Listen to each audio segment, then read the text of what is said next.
Hello दोस्तों, कैसे हैं आप लोग। आशा करता हूँ आप सब अच्छे होंगे। तो एएस नोवेल स्टोरी में आपका स्वागत है। सुनते रहिए अनोखी कहानियां अनोखे अंदाज में।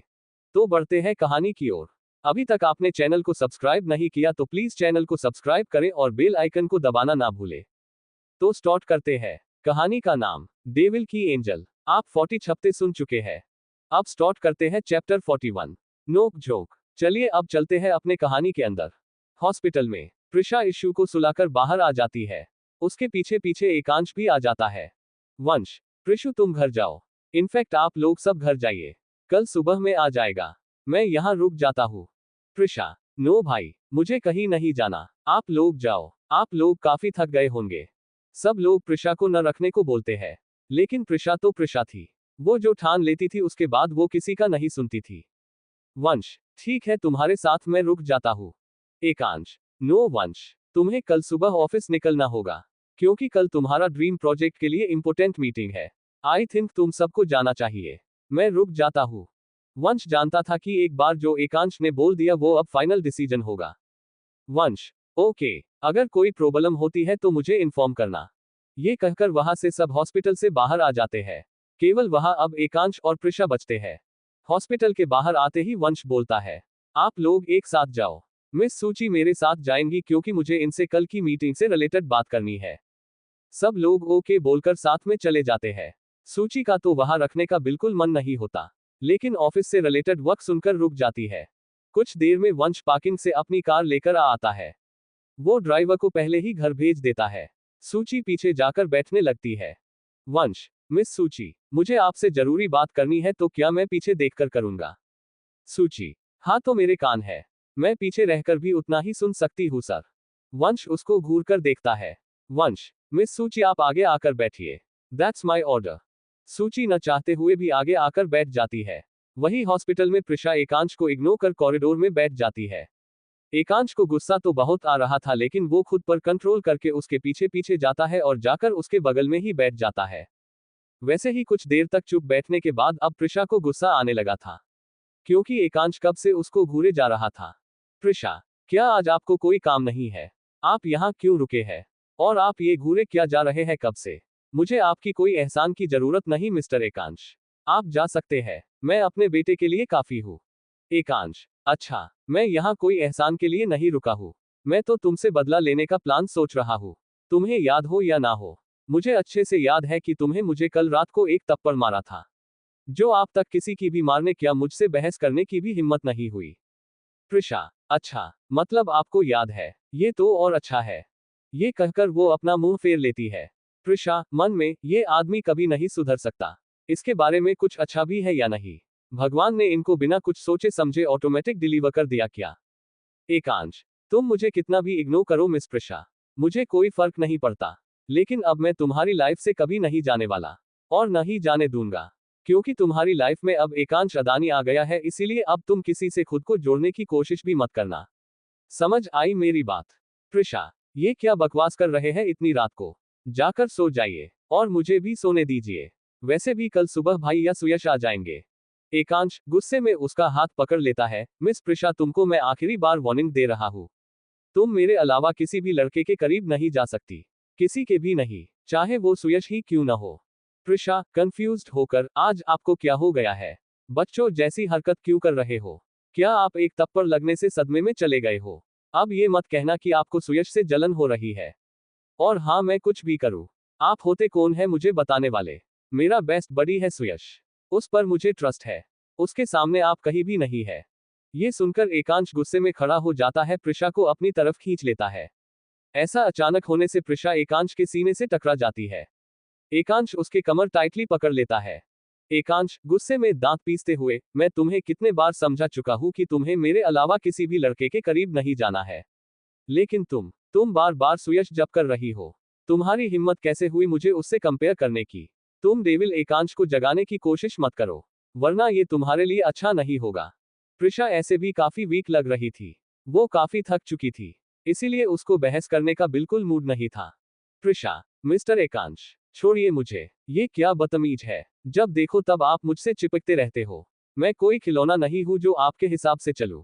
छोड़िए, मुझे दर्द हो रहा है। एकांश का तो गुस्सा शांत ही नहीं हो रहा था कि तभी पीछे से कोई आवाज आती है। वो किसी और की आवाज नहीं, इशू की आवाज रहती है। इशू, ओए मॉन्स्टर अंकल, ये आप मेरी मॉमी के साथ क्या कर रहे हो? प्रिशा और एकांश देखते हैं कि इशू एक व्हील चेयर पर बैठकर आ रहा है, जिसके पीछे एक नस भी थी। एकांश उसको छोड़ देता है। वो इसीलिए नहीं छोड़ता को वहां कोई आ गया था। वो प्रिशा के दर्द को महसूस कर पा रहा था। प्रिशा इशू के पास दौड़कर जाती है। प्रिशा, बेटा आप यहाँ क्यों आए हो? अभी आपको रेस्ट करना है ना? 2-3 दिनों में आप ठीक हो जाओगे।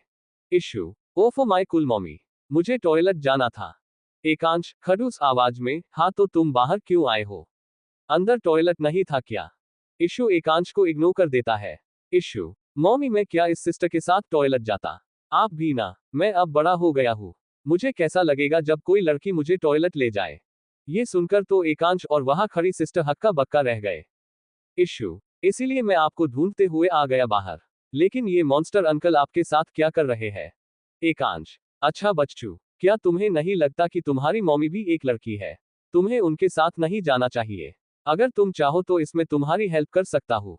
इशू, मुझे आपकी हेल्प नहीं चाहिए, मैं खुद से चला जाऊंगा। एकांश मन में बिल्कुल माँ की तरह जिद्दी है। एकांश उसको जबरदस्ती लेकर वॉशरूम में चला जाता है। पीछे पीछे प्रिशा भी रूम में जाती है। इशू, मॉमी आप अंदर मत आना, मुझे शर्म आती है। ये कहकर इशू घूरकर एकांश को देखता है और कहता है, मिस्टर मॉन्स्टर अंकल आप मेरी मॉमी से दूर रहो। मैं अपनी मॉमी को आपसे प्रोटेक्ट करूंगा। मैं उनका बहादुर बच्चा हूँ। वो दुनिया में मुझसे सबसे ज्यादा प्यार करती है। एकांश, प्रोटेक्ट करने के लिए पहले तुम ठीक तो हो जाओ छोटे बच्चे। ये कहकर एकांश डेविल स्माइल देता है। वही वंश के कार में सूची फ्रंट सीट पर बैठी थी और कार से बाहर देख रही थी। उस कार में काफी सन्नाटा था। वंश कार ड्राइव करते वक्त उसकी नजर बार बार सूची पर जाती है।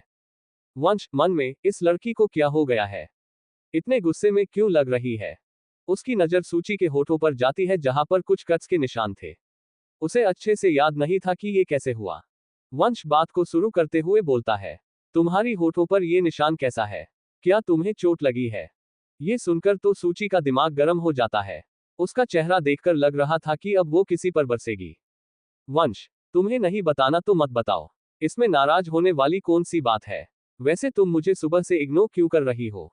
तुम्हारा मूड खराब है क्या? सूची गुस्से में, मेरा मूड, किस्मत, फोन, चार्जर, आदतें सब खराब है। केवल आपकी वजह से। आपको पता भी है कि आपने कल रात को कितनी ड्रिंक की थी। अरे ड्रिंक की तो की, लेकिन आपने मेरे साथ कितनी बदतमीजी की है। वंश चिढ़ते हुए, बकवास बंद करो, मुझे ऐसा कुछ याद नहीं।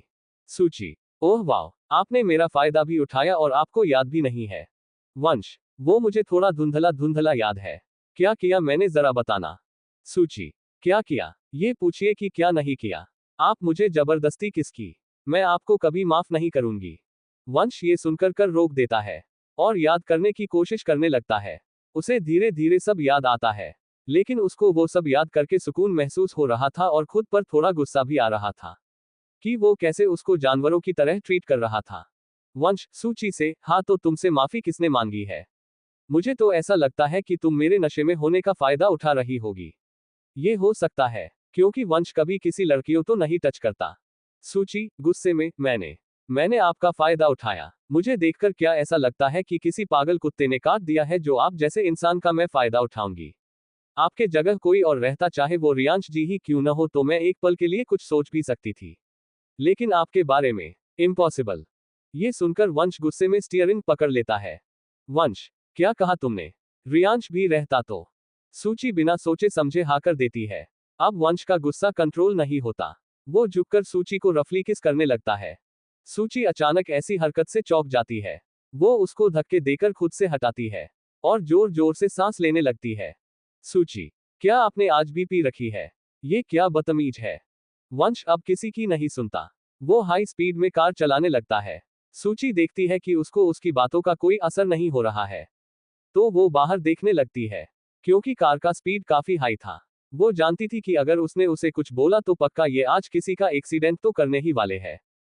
क्या होगा आगे? क्या करेगा इशू अपनी मॉमी को प्रोटेक्ट करने के लिए? क्या प्रिशा और एकांश की लव स्टोरी आगे बढ़ पाएगी? क्या सूची वंश को माफ करेगी? सबके जिंदगी में छिपे हैं गहरे राज। ये जानने के लिए पढ़ते रहिए। अब स्टार्ट करते हैं चैप्टर 42। चलिए अब चलते हैं अपने कहानी के अंदर। वंश और सूची घर पहुंच जाते हैं।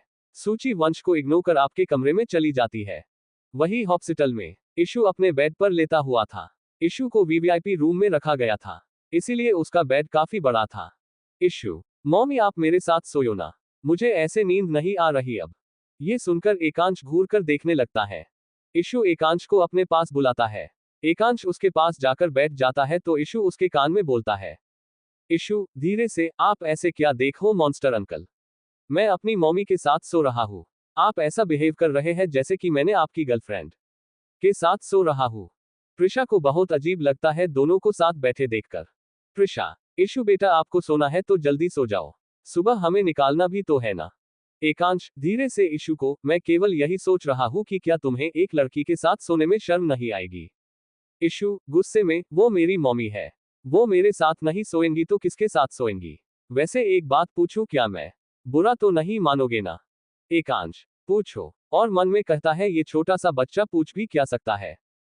प्रिशा के फोन पर कुछ मैसेज आता है इसीलिए वो वहां से कुछ देर के लिए निकल जाती है। इशू, धीरे से, सिस्टर्स बोल रही थी कि आप द बिजनेस टाइकून एकांश अदानी है, क्या ये सच है। एकांश अंदर ही अंदर खुश होकर बोलता है, हाँ क्यों, तुम्हें मैं नहीं लग रहा क्या। इशू कुछ सोचते हुए, ओह मतलब वो सारी बातें सच बोल रही थी, मुझे आपको देखकर ऐसा लगा नहीं। मानता हूं कि आप मॉन्स्टर हो लेकिन हैंडसम भी दिखते हो, मुझे बिल्कुल नहीं लगा था कि आप ऐसे होंगे। एकांश, तुम कहना क्या चाहते हो, सिस्टर्स ने क्या बोल तुम्हें। इशू, वो सिस्टर्स को आप पर क्रश है। एकांश एटीट्यूड से, हाँ तो इसमें नई बात क्या है, ऐसी ऐसी लाखों लड़कियां मेरे पीछे है। इशू, हम समझ सकता हूं मैं, अफसोस कि आप एक गे है, आपने कितनी लड़कियों का दिल तोड़ दिया, वैसे आपको भी बुरा लगता होगा ना। ये सुनकर तो एकांश का गुस्सा अंतिम चरम पर पहुंच जाता है। एकांश, ये सब तुम्हें किसने बताया, तुम्हें पता है कि छोटे बच्चों को ये सब नहीं सीखना चाहिए। इशू, ये तो मुझे किसी ने बताया तो नहीं लेकिन सिस्टर्स की बातें मैंने सुन ली थी। मैं जानता हूं कि आप किसी को बताना नहीं चाहते, आपका दर्द मैं समझ सकता हूं, इसीलिए कोई बात नहीं, आपका ये सीक्रेट मैं किसी को नहीं बताऊंगा, अपनी मॉमी को भी नहीं। एकांश उसको घूर कर देखता है और कहता है, बच्चे तुम अपनी हद पार कर रहे हो, ऐसा कुछ नहीं है जैसा तुमने सुना है। इशू, मैं समझ सकता हूं मॉन्स्टर अंकल, क्या है न कि पागल इंसान कभी खुद को ये नहीं कहता कि वो पागल है। एकांश मन में, ये बच्चा कैसा है, क्या ये कोई दूसरे ग्रह से आया है, इसने इतनी छोटी उम्र में क्या क्या सीखा है। वही कॉरिडोर में प्रिशा अपने व्हाट्सएप पर सेवियर गर्ल्स ग्रुप पर चैटिंग कर रही थी। जया, प्रिशु मैंने पता लगाया, ये एक्सीडेंट नहीं साजिश है। प्रिशा, किसने किया है। जया, ये अभी तक मालूम नहीं हो पाया है। सुप्रिया, हाँ तो अब तो और खतरा बढ़ जाएगा, जब हम इशू बेबी को अपने साथ रखेंगे। सूची, हम ऐसा नहीं होने दे सकते, हमें जल्द से जल्द कुछ करना होगा। प्रिशा, जया तुम पता लगाओ कि किसकी हिम्मत हो है मेरे बेटे को नुकसान पहुंचाने की और सभी लोग कल अपने अड्डे पर मिलो, मुझे इसके बारे में डिस्कस करना है। सब ओके बोलते हैं। प्रिशा गेट के पास पहुंची ही होती है कि एक डॉक्टर उसे आकार रोक देता है। प्रिशा, ये इस डॉक्टर क्या आपको कोई काम था। डॉक्टर, नो मेरा मतलब है हाँ मिस प्रिशा, वो मुझे आपकी बेटे का चेकअप करना है। प्रिशा, हाँ तो अंदर चलिए। डॉक्टर, मिस प्रिशा, क्या आप सिंगल मदर है। प्रिशा ये सुनकर कंफ्यूज हो जाती है, लेकिन एकांश और इशू की नजरें काफी देर से उस पर ही टिकी थी। उन दोनों को ये देखकर काफी गुस्सा आ रहा था। प्रिशा, हाँ मैं सिंगल मदर हूँ, क्या आपको कोई प्रॉब्लम है। Doctor, no no miss Prisha, क्या आपको अपने बेटे के लिए एक फादर की कमी महसूस नहीं होती। वो डॉक्टर उससे फ्लर्ट करने की कोशिश कर रहा था। प्रिशा ये सुनकर उसको घूरकर देखती है। प्रिशा, मुझे नहीं लगता कि उसको कोई फादर का जरूरत है, मैं उसे अकेले ही संभाल सकती हूँ। इशू, क्या ये डॉक्टर मेरी मॉमी से फ्लर्ट कर रहा है, इसकी तो मैं। प्रिशा रूम के अंदर चली जाती है। प्रिशा, बेटा आप अभी तक सोए नहीं। इशू, मॉमी मुझे पानी चाहिए, क्या आप लेकर आ सकती है। प्रिशा एकांश और इशू को देखती है, वो सोचती है कि ये दोनों गुस्से में क्यों लग रहे हैं। वो पानी लेने बाहर चली जाती है। तभी इशू धीरे से बोलता है, अब देखो मैं क्या करता हूँ। ये एकांश सुन लेता है, वो भी सरप्राइज था कि ये छोटा सा बच्चा क्या करेगा, ये तो पहले से ही खुद ठीक नहीं है। जैसे ही डॉक्टर अंदर चेकअप करने आता है तो इशू वहां रखे एप्पल तो उठाकर काफी फोर्स के साथ फेंककर उसके सर पर मार देता है। उस डॉक्टर को तो चक्कर आने लगे थे, वो नीचे बैठ जाता है। ये देखकर एकांश तो जैसे दंग रह गया था। क्योंकि कोई नॉर्मल इंसान एप्पल फेंक कर मारे तो उसे कुछ हो ही नहीं सकता। एकांश, ये तुमने कैसे किया? इशू, प्राउड फील करते हुए, मेरे अंदर टैलेंट की कमी नहीं है मॉन्स्टर अंकल। आप तो केवल नाम के ही द एकांश अदानी बनते फिरते हो। मेरे अंदर ऐसे ऐसे बहुत टैलेंट है। एकांश, अच्छा तो तुमने ये कहाँ से सीखा? इशू, ये मेरी फाइटर मोमो ने सिखाया है। एकांश, तुम्हारा मतलब है कि सूची ने? इशू, हाँ कोई शक। ये सब सुनकर डॉक्टर को और चाकर आने लगते हैं। डॉक्टर सोचता है कि कैसे लोग हैं दोनों। वो बेहोश हुए जा रहा है और ये दोनों बातें बना रहे हैं। तभी प्रिशा रूम में एंटर करती है। वो ये सब देखकर दंग रह जाती है। वो दोनों को घूरने लगती है। प्रिशा, यहाँ अभी अभी क्या हुए है? ये देखकर इशू रोने का नाटक कर्म शुरू कर देता है। इशू, एकांश की तरफ इशारे करके, मॉमी ये देखो न ये मॉन्स्टर अंकल ने इस डॉक्टर को कैसे मारा है। मैंने कहा कि मैं आपके साथ सोऊंगा, लेकिन ये उनके मुझे मना कर रहे थे। लेकिन मैं तो आपका प्यारा बच्चा हूँ इसीलिए मैंने ये मॉन्स्टर अंकल को बात नहीं सुनी। तो इन्होंने गुस्से में ये डॉक्टर को मार दिया। ये सुनकर डॉक्टर और एकांश दोनों शॉक में थे।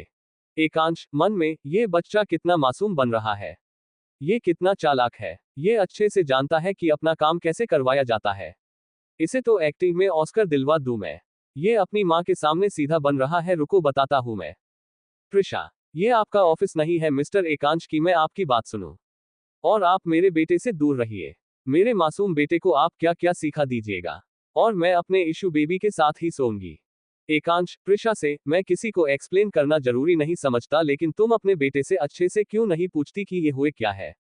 प्रिशा, सब आपने ही किया होगा तो मैं अपने बेटे से की पूछूं? मुझे अपने बेटे पर पूरा भरोसा है। चलिए अब जाइए आप बाहर। मुझे और इशू को सोना है। डॉक्टर खुद को इग्नोर पाकर वहां से जैसे तैसे निकल जाता है। प्रिशा जाकर बेड पर लेट जाती है। एकांश को बहुत गुस्सा आ रहा होता है, लेकिन वो कर भी क्या सकता था उसके चालाक बेटे के सामने।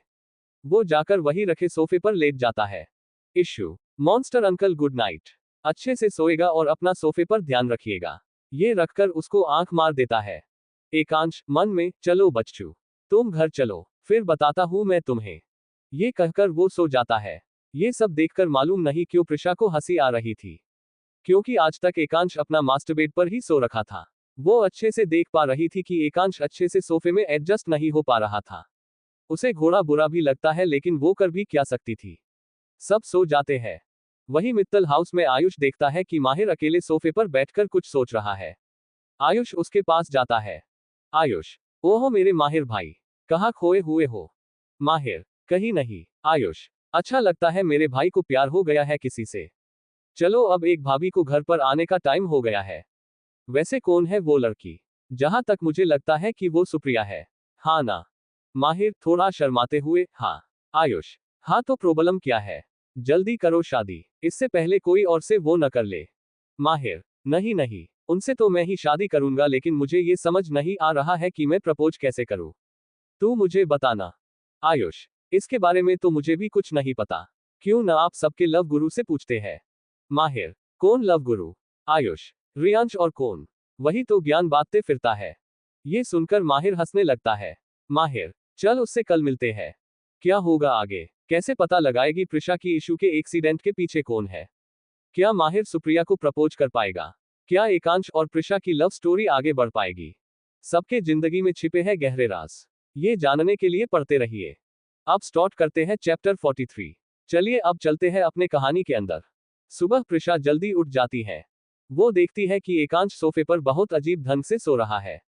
ये देखकर प्रिशा मुस्कुराने से खुद को रोक नहीं पाती। कुछ देर में एकांश और इशू दोनों उठ जाते हैं। इशू जागकर अपनी कुल मॉमी को किसी देता है। Ishu, good morning mommy. अब हम घर कब जाएंगे? मुझे घर जाना है। एकांश उठकर वॉशरूम चला जाता है और तैयार होकर आता है तो दोनों माँ बेटे को देखता है कि गले लगे हुए हैं। एकांश, हम लोग कुछ देर में घर के लिए निकले। मैं तुम दोनों को छोड़कर अपने घर चला जाऊंगा। मैं नहीं चाहता कि वंश को बुरा लगे कि तुम दोनों को मैं ऐसे ही छोड़ दिया। प्रिशा, हाँ तो आपसे इतनी सफाई कौन मांग रहा है? और मुझे नहीं जाना आपके साथ। मैं खुद का सेफ्टी का ख्याल रख सकती है हूँ। एकांश उसको इग्नोर करके बाहर जाने लगता है। एकांश, मैं फॉर्मेलिटी पूरी करता हूँ, तुम दोनों जल्दी आओ। मेरे पास से नहीं है जो तुम्हारा बकवास सुनो। इशू, मॉमी वैसे भी तो हमें घर ही जाना है। खुद देर के लिए ये मॉन्स्टर अंकल को जेल लेते हैं ना। प्रिशा इशू का बात सुन लेती है। तीनों कार से मित्तल हाउस के लिए निकल जाते हैं। वंश को पता चलता है कि उन लोग अभी ही आ रहे हैं तो वो अपने भांजे के लिए सरप्राइज प्लान करता है। वो कैसे भी करके अपना मीटिंग का शेड्यूल दोपहर में करा देता है। सब उसका साथ देते हैं। सब बहुत एक्साइटेड थे। एकांश की कार मित्तल हाउस के आगे आकर रुकती है। प्रिशा इशू को प्यार से गोद में उठाती है और अंदर चली जाती है। और उसके पीछे पीछे एकांश जाता है। अंदर जाते ही वो देखती है कि पूरा घर का लाइट ऑफ था। वो ये देखकर कंफ्यूज हो जाती है क्योंकि मित्तल हाउस में लाइट न हो ऐसे कैसे। प्रिशा सोचती है कि कहीं कुछ गड़बड़ तो नहीं है। इशू, मॉमी यहाँ लाइट क्यों नहीं है? क्या मामू ने बिजली बिल पे नहीं की?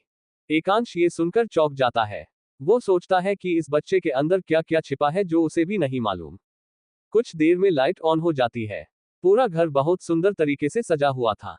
बीच में टेबल पर एक केक रखा था। इशू ये देखकर काफी एक्साइटेड हो जाता है। सभी लोग बाहर आते हैं और एक साथ बोलते हैं, इशू बेटा सरप्राइज। वहां पर रियांश भी आया हुए होता है क्योंकि आयुष ने उसे कॉल करके बुलाया था। इशू खुश होते हुए, क्या ये सब मेरे लिए है मामू? वंश, हाँ इशू बेटा, ये सब आपके लिए है। आप मित्तल हाउस में पहली बार आए हो। क्या मैं अपने भांजे के लिए इतना भी नहीं करता? Ishu, you are the best मामू। आयुष, छोटे मुझे भूल गए क्या? मैं भी तो आपका मामू हूं ना। जया, तुम्हें याद भी कौन रखता है? क्या तुम याद रखने लायक भी हो? शक्ल देखी है अपनी। आयुष, तुम। इशू को ये देखकर मजा आ रहा होता है। जया आयुष को इग्नोर करके इशू से बोलती है, क्यूटी पाई आज तो आप बहुत ज्यादा क्यूट लग रहे हो। इशू, बेबी डॉल आज आप भी बहुत क्यूट लग रहे हो। जया, वैसे तो क्यूट मैं बचपन से ही हूँ। पहले मैं आंटियों को लगती थी और आंटियों के बेटे को लगती हूँ। ये सुनकर तो सब जया को घुटकर देखने लगते हैं। प्रिशा जाकर उससे केक कटवाती है। सब बहुत खुश लग रहे थे। प्रिशा सुयश से, सॉरी यार, हमने वेलकम पार्टी प्लान की थी लेकिन कल के एक्सीडेंट के वजह से ये सब रह गया। सुयश, कोई बात नहीं, हम लोग कभी और पार्टी कर लेंगे। अब सॉरी फील भी मत करो। ये सब दूर खड़े एकांश बहुत देर से देख रहा था। वो चाहकर भी अभी कुछ नहीं कर सकता था। तभी सूची प्रिशा से बोलती है, प्रिशु अब हमें यहाँ से कल निकलना चाहिए। वैसे भी हम सब यहाँ बहुत दिन रुक गए हैं। ये सुनकर वंश को बिल्कुल अच्छा नहीं लगता, लेकिन वंश फिर भी कुछ नहीं बोलता। सुप्रिया, हाँ प्रिशु, मुझे और भाई को तो आज ही जाना था लेकिन वंश सर ने इशू के वजह से रोक लिया। प्रिशु को भी पता था कि उन लोग सबकी भी अपनी अपनी लाइफ थी इसीलिए वो रोकी नहीं। प्रिशा, ठीक है बाबा चले जाना, लेकिन जब जब ऑफिस में छुट्टी रहेगा मित्तल हाउस जरूर आना पड़ेगा। सब ओके बोल देते हैं, लेकिन सूची बोलती है, अरे यार हमें मित्तल हाउस आने की जरूरत नहीं पड़ेगी, हम लोग बाहर तो मिलेंगे ही। ये सुनकर वंश को गुस्सा काफी तेज हो जाता है। वंश सबको बाय बोलकर एकांश के साथ ऑफिस के लिए निकल जाता है। माहिर भी हॉस्पिटल के लिए निकल जाता है। गर्ल्स को आज घर से ही काम करना था। आज इशू पहली बार आया था इसीलिए वंश ने एकांश से एक दिन के लिए ऑफिस से छुट्टी मांग ली। प्रिशा, सुप्रिया, सुयश, जया और सूची अपने अपने काम में लग जाते हैं। आयुष और रियांश इशू के पास आकर बैठ जाते हैं। इशू, आप लोग को काम नहीं है क्या? ये क्या कर रहे हैं? रियांश के तरफ इशारा करके बोलता है, हाँ अंकल आप कौन है? आप तो मुझे मिलने भी नहीं आए। मैं आपका सबसे छोटा सा प्यारा सा अंकल हूँ। मुझे मालूम नहीं था आपके बारे में। आप मुझे बड़ी भी कह सकते हैं। इशू, क्या आप इस लायक है? अच्छा ठीक है, मैं आपको बड़ी एक ही कंडीशन पर बोलूंगा। कौन सा कंडीशन? इशू, अगर आप और छोटे मामू मुझे दोनों मिलकर भी कोई गेम में हरा दे, तो मैं छोटे मामू को बेस्ट मामू और आपको बेस्ट बड़ी बुलाऊंगा। और आयुष ये सुनकर एक दूसरे का चेहरा देखते हैं और मुस्कुराते हैं। दोनों सोचते हैं कि ये बच्चा कितना भोला है। बच्चों वाला गेम में कौन नहीं जीत जाएगा। आयुष, इशू ये ठीक नहीं है बेटा, तुम तो छोटे बच्चे हो।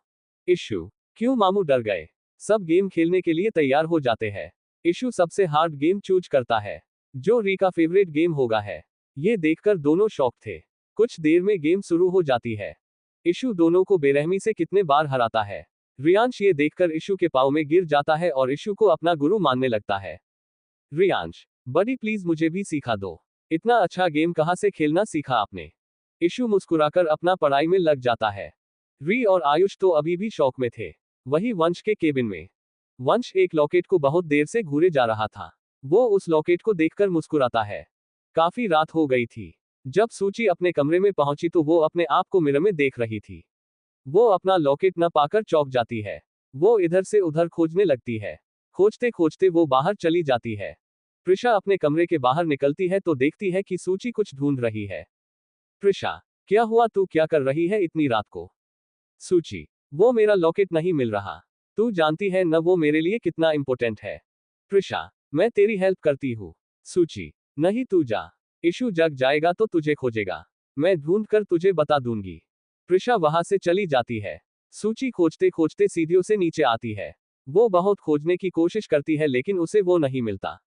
वंश देखता है कि सूची कुछ खोज रही है, तब वो समझ जाता है कि वो क्या है। उसे बिल्कुल अच्छा नहीं लग रहा था कि कल सूची वहां से चली जाएगी। इसीलिए वो उसके पास चला जाता है।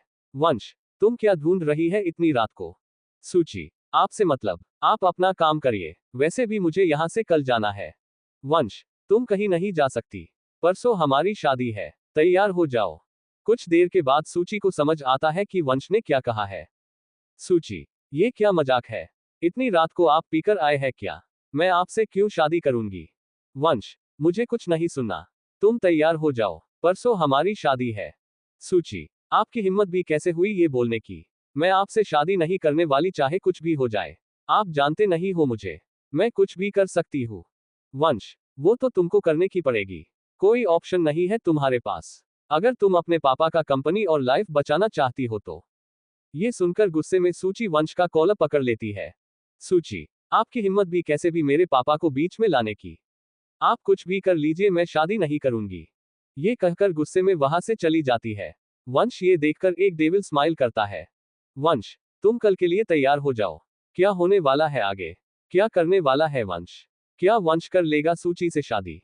क्या होगा एकांश और प्रिशा के रिश्ते का? अब स्टार्ट करते हैं चैप्टर 44, वंश और सुचिन की शादी। चलिए अब चलते हैं अपने कहानी के अंदर। अगली सुबह सब तैयार होकर नीचे हॉल में आ जाते हैं। सुयश, यार अब हम सबको अब अपने घर चलना चाहिए। प्रिशा, अरे अरे, इतनी भी जल्दी क्या है, पहले अपने ऑफिस चले, वरना वो खडूस बॉस सबको फायर कर देगा। ये सुनकर सब हंसने लगते हैं। सुयश, ओके तुम लोग जाओ, मैं अब घर के लिए निकलता हूँ। ये कहकर सुयश सबसे मिलकर अपने घर के लिए निकल जाता है। प्रिशा इधर उधर देखती है, उसे वंश कहीं नजर नहीं आ रहा था। प्रिशा, आयुष भाई, वंश भाई कहाँ है? नजर नहीं आ रहे।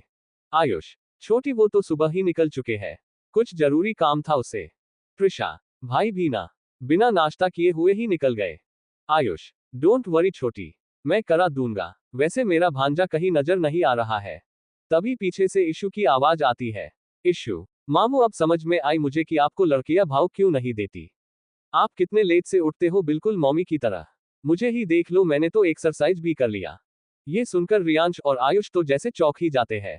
आयुष, तुम तो अभी इतने छोटे हो, तुम्हें एक्सरसाइज करने की क्या जरूरत है बडी। इशू, लगता है आप नहीं करते, इसलिए मेरे जैसे साइट नहीं हो। ये सुनकर आयुष को सोचने पर मजबूर हो जाता है। ये तो बिल्कुल जया की तरह बोल रहा है। मेरे भांजे को उसने क्या क्या सीखा रखा है। सारी गर्ल्स भी बाय बोलकर ऑफिस के लिए निकल जाती है। सूची अपना फोन पर आया हुआ मैं चेक करती है, जिसमें लिखा था कि क्या तुमने अपना मन नहीं बदला है। सूची उस मैसेज को इग्नोर कर देती है। तभी सूची के पास एक कॉल आता है। वो फोन कॉल उठाती है तो उधर की बातें सुनकर वो चौंक जाती है। वो हड़बड़ाते हुए प्रिशा, जया और सुप्रिया को बोलती है, मुझे पापा की कंपनी के लिए निकलना होगा। प्रिशा, क्या हुआ तुझे? सब ठीक तो है ना? मैं भी चलती हूँ। सूची, नहीं इसकी जरूरत नहीं है, तुम सब ऑफिस जाओ, वो अभी पापा की तबीयत कुछ ठीक नहीं है, मैं संभाल लूंगी। सुप्रिया, ठीक है, लेकिन ज्यादा प्रॉब्लम हुई तो इन्फॉर्म करना। सूची वहां से जल्दी अपने कंपनी के लिए निकल जाती है। वो कंपनी पहुंचते ही अपने पापा के केबिन में दौड़कर जाती है। वहां उसके पापा थे ही नहीं, वहां के सीईओ के चेयर पर कोई पीछे मुड़कर बैठा हुआ था। सूची गुस्से से, तुम कौन हो? तुम्हारी हिम्मत भी कैसे हुई यह बैठने की? मेरे पापा कहाँ है? वो आदमी हंसते हुए आगे मुड़ता है और बोलता है, रिलैक्स स्वीट हार्ट रिलैक्स, इतनी भी क्या जल्दी है अपने पापा से मिलने की? सूची उस आदमी को देखकर चौंक जाती है। सूची गुस्से में, मिस्टर वंश, आपकी हिम्मत कैसे हुई मेरे पापा के केबिन में आने की? और आए तो आए, आप सीईओ के चेयर पर क्यों बैठे हैं? आप इस कंपनी के मालिक वालिक नहीं है, वो यहाँ आपका राज चलेगा। वंश ये सुनकर डेविल स्माइल करता है और कहता है, तुम्हारी हिम्मत कैसे हुई मिस सूची इस कंपनी के नए मालिक से इस तरह से बात करने की? सूची, बकवास बंद कीजिए, मेरे पापा कहाँ है? आपने क्या किया उनके साथ? वंश, शायद तुम्हें पता नहीं कि मैंने इस कंपनी का 80% शेयर खरीद लिया है। सूची, क्या? ये आपने क्यों किया? मैंने आपका क्या बिगाड़ा है? वंश, मैंने तुमसे क्या बोला था कि शादी कर लो वरना इसका परिणाम भुगतने के लिए तैयार रहो। सूची, आपको शर्म नहीं आती? आप किसी के साथ जबरदस्ती कर रहे हैं। प्रिशा को मालूम चलेगा तो वो क्या सोचेगी आपके बारे में, ये कभी आपने सोचा है? वंश गुस्से में, तुम्हें मैंने केवल जितना कहा है उतना करो।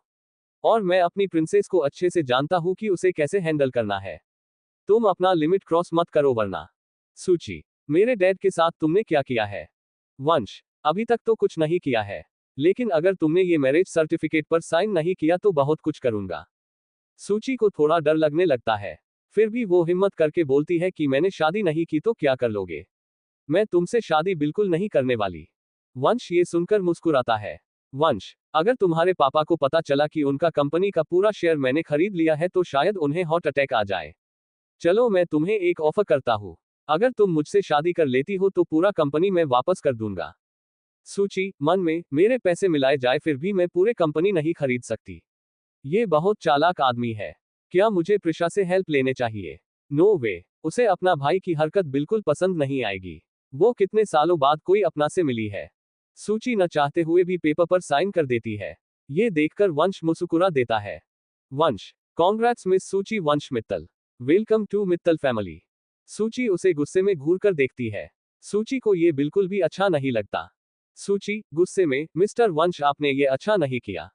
मैं आपको कभी माफ नहीं करूंगी। इस शादी से पूरी जिंदगी आप भी खुश नहीं रह पाएंगे। वंश, शूट अप, और चलो अभी हमें मंदिर में भी तो शादी करनी है, फिर मीडिया वाले को भी बताना है। सूची, मेरे डैड कहाँ है? मुझे उनसे मिलना है, और आपने जैसा मुझसे वायदा किया था वैसा ही कीजिए। वंश किसी को इशारा करता है तभी उसके डैड अंदर आते हैं। सूची जाकर उसे गले लग जाती है। सूची, डैड आप ठीक तो है? हेमंत, सूची के पापा, हाँ मेरा बच्चा, मैं बिल्कुल ठीक हूँ। ये कहकर हेमंत वंश को देखकर मुस्कुरा देता है। वंश भी उसको देखकर मुस्कुरा देता है। हेमंत, तुम रो क्यों रही हो बेटा? वंश, ससुर जी हमने शादी कर ली है, अब से ये मेरी वाइफ सुरुचि मित्तल है। हेमंत चौंकने का नाटक करते हुए, क्यों और कब की शादी तुम दोनों ने? सूची जानती थी कि उसके पापा को सदमा लग सकता है। वो कुछ दिनों से काफी बीमार थी, इसीलिए उसने नाटक करते हुए कहा, डैड हम दोनों एक दूसरे से प्यार करते हैं। सॉरी मैंने आपको बिन बताए शादी कर ली। ये सुनकर तो वंश चौंक जाता है। वंश मन में, ये तो नाटक काफी अच्छा कर लेती है। लेकिन ये सब सुनकर वंश को सुकून मिलता है। हेमंत भी ये सुनकर खुश हो जाता है। हेमंत, तुम दोनों को मेरा आशीर्वाद है। ऐसे ही खुश रहना अपने पतिदेव के साथ मेरा बच्चा। वंश, अब चले स्वीट हॉट। सूची को एक अच्छे कपल होने का नाटक करते हुए हाँ कर देती है। कुछ देर में वो दोनों मंदिर में शादी कर लेते हैं। बाहर मीडिया वाले की भीड़ जमा हो गई थी। सारे मीडिया इस न्यूज को कवर करने के लिए उतावले हुए जा रहे थे। आज उनको अच्छा मिर्च मसाला दिखाने को मिल गई थी। शादी करके जैसे ही मंदिर से वंश निकलता है मीडिया वाले चारों तरफ से घेर कर खड़े हो जाते हैं। रिपोर्टर, सर क्या आपने इस लड़की से शादी कर ली? क्या इनमें इनकी मर्जी थी? वंश, हाँ मैंने इनसे शादी कर ली। ये मेरी आज से धर्मपत्नी सुरुचि मित्तल है। सूची को ये सब बिल्कुल पसंद नहीं आ रहा था। रिपोर्टर, सूची से आप कब मिले? आपकी प्यार की शुरुआत कैसे हुई? मैम इसके बारे क्यों कोई जानकारी दे। वंश देखता है कि सूची को काफी गुस्सा आ रहा था। वंश अपने बॉडीगार्ड्स को इशारा कर रिपोर्टर को हताजे को कह देता है। कुछ देर में वो लोग वहां से कार से अपने घर के लिए निकल जाता है। कुछ देर में ये न्यूज पूरे शहर में फैल जाती है। क्या होगा आगे? प्रिशा और सभी लोग वंश और सूची के शादी के बारे में जानकर कैसे रिएक्ट करेंगे? क्या हेमंत भी वंश से मिले हुए थे? क्या प्यार लाएगा इनके जीवन में खुशहाली? सबके जिंदगी में छिपे हैं गहरे राज। ये जानने के लिए पढ़ते रहिए। अब स्टार्ट करते हैं चैप्टर 45। एकांश का सूची के लिए कंसर्न। चलिए अब चलते हैं अपने कहानी के अंदर। शाम को मित्तल हाउस में इशू को अकेला नहीं छोड़ा जा सकता था, इसीलिए आज आयुष ऑफिस नहीं गया था। आयुष, री और इशू बैठकर टीवी देख रहे थे। तभी आयुष को किसी का कॉल आता है और वो वहां से उठकर चला जाता है। तभी रिमोट के लिए इशू और री में बहस होने लगती है। री, बड़ी आप भी टॉम एंड जेरी देखो ना। मैं तो वही देखूंगा। इशू, क्या आप अभी तक यही देखते हो? मैं ये नहीं देखना वाला। मैं बच्चा नहीं हूँ, मैं अब बड़ा हो गया हूँ। ये सुनकर तो रियांश बिल्कुल शॉक्ड ही हो जाता है। तभी प्रिशा ऑफिस से लौटकर घर वापस आ जाती है। वो देखती है कि इशू रिमोट के लिए लड़ रहे हैं। इशू देखता है को उसकी मम्मी आ गई है तो वो शांत हो जाता है। इशू, मम्मी आप आ गई, ये कहकर वो गले लग जाता है। प्रिशा, हम इशू बेटा, आपका दिन कैसा गया आज? क्या आपको यहाँ मन लग रहा है? इशू खुश होते हुए, मॉमी मेरा दिन तो बहुत अच्छा गया। मैंने बहुत सारी चॉकलेट्स भी खाई। और आपको पता है मैंने ये मामू और अंकल को 3 गेम में भी हराया। मॉमी क्या आपका दिन अच्छे से गया? प्रिशा, हाँ मेरा बच्चा। आपकी मॉमी का तो दिन आज काफी अच्छे से गुजरा। इशू, मॉमी देखो नरी अंकल मेरे से रिमोट के लिए झगड़ा कर रहे हैं। वो अभी भी बच्चों वाले कार्टून देखते हैं। री उसको घूर कर देखता है। तभी आयुष हड़बड़ में वहां आ जाता है। प्रिशा कुछ पूछ पाती उससे पहले ही उसने टीवी का रिमोट लेकर कोई न्यूज चैनल लगा दिया। सारे न्यूज चैनल पर केवल वंश और सूची की मैरिज न्यूज फ्लैश हो रही थी। हेडलाइंस कुछ इस तरह से था। मित्तल कॉरपोरेशन के सीईओ और अदानी कॉरपोरेशन के वाइस प्रेसिडेंट ने रचाई शादी। ये देखकर सब शॉक में चले गए थे। प्रिशा आयुष को देख रही थी तभी टीवी से आवाज आती है, ये कौन है? वंश बोलता है कि ये मेरी वाइफ सुरुचि मित्तल है। ये सुनकर प्रिशा को कुछ समझ नहीं आता। सब लोग वही दन खड़े थे। इशू अपने वंश मामू और मोमो को टीवी पर देखकर काफी एक्साइटेड था। प्रिशा सूची को बार बार कॉल करने की कोशिश करती है, लेकिन उसका मोबाइल तो स्विच ऑफ बता रहा था। उसे थोड़ी टेंशन होने लगी थी कि अचानक ऐसा क्या हो गया कि बिन बताए शादी करनी पड़ी। वंश ड्राइवर को मित्तल हाउस जल्दी पहुंचने को कहता है, इसीलिए ड्राइवर कार फास्ट चलाने लगता है। तभी एकांश वंश को कॉल करता है। उसको ये न्यूज मिल चुकी थी। वंश एकांश का कॉल देखकर कुछ देर रुक जाता है। वो सोच में डूब जाता है कि अब वो क्या जवाब देगा। फिर वो कॉल उठा लेता है। एकांश बोलना शुरू कर देता है, एकांश, ये क्या सुन रहा हूं मैं वंश? क्या ये सच है तुमने सूची से शादी कर ली? और मुझे बताया तक नहीं। वंश, एकांश मैं तुमको सब कुछ बताता हूं, तुम अभी मित्तल हाउस आ जाओ। एकांश बिना कुछ बोले कॉल कट कर देता है। ये देखकर वंश कुछ सेकंड्स फोन को घूरते रह जाता है। माहिर को जब ये आयुष बताता है तो वो मित्तल हाउस के लिए निकल जाता है। वंश प्रिशा को मैसेज कर देता है कि अपनी सारी फ्रेंड्स को घर पर ही बुला लो। प्रिशा मैसेज को पढ़ती है और वो अपने सारे फ्रेंड्स को मैसेज कर देती है। उसे सूची के लिए थोड़ा डर भी लग रहा था, लेकिन वो फिर सोचती है कि क्या हुआ, कैसे हुआ, ये सब बाद में पूछूंगी। वो मेरी भाभी भी है तो उसके लिए पहले कुछ तैयारियां तो कर लूं। उसको अंदर ही अंदर खुशी था कि उसकी दोस्त ही उसकी भाभी बन गई। इसीलिए वो गृह प्रवेश के लिए सब चीज रेडी करने चली जाती है। 20 मिनट्स बाद सभी लोग मित्तल हाउस में पहुंच जाते हैं। सूची और वंश की कार भी मित्तल हाउस के गेट पर रुक जाती है।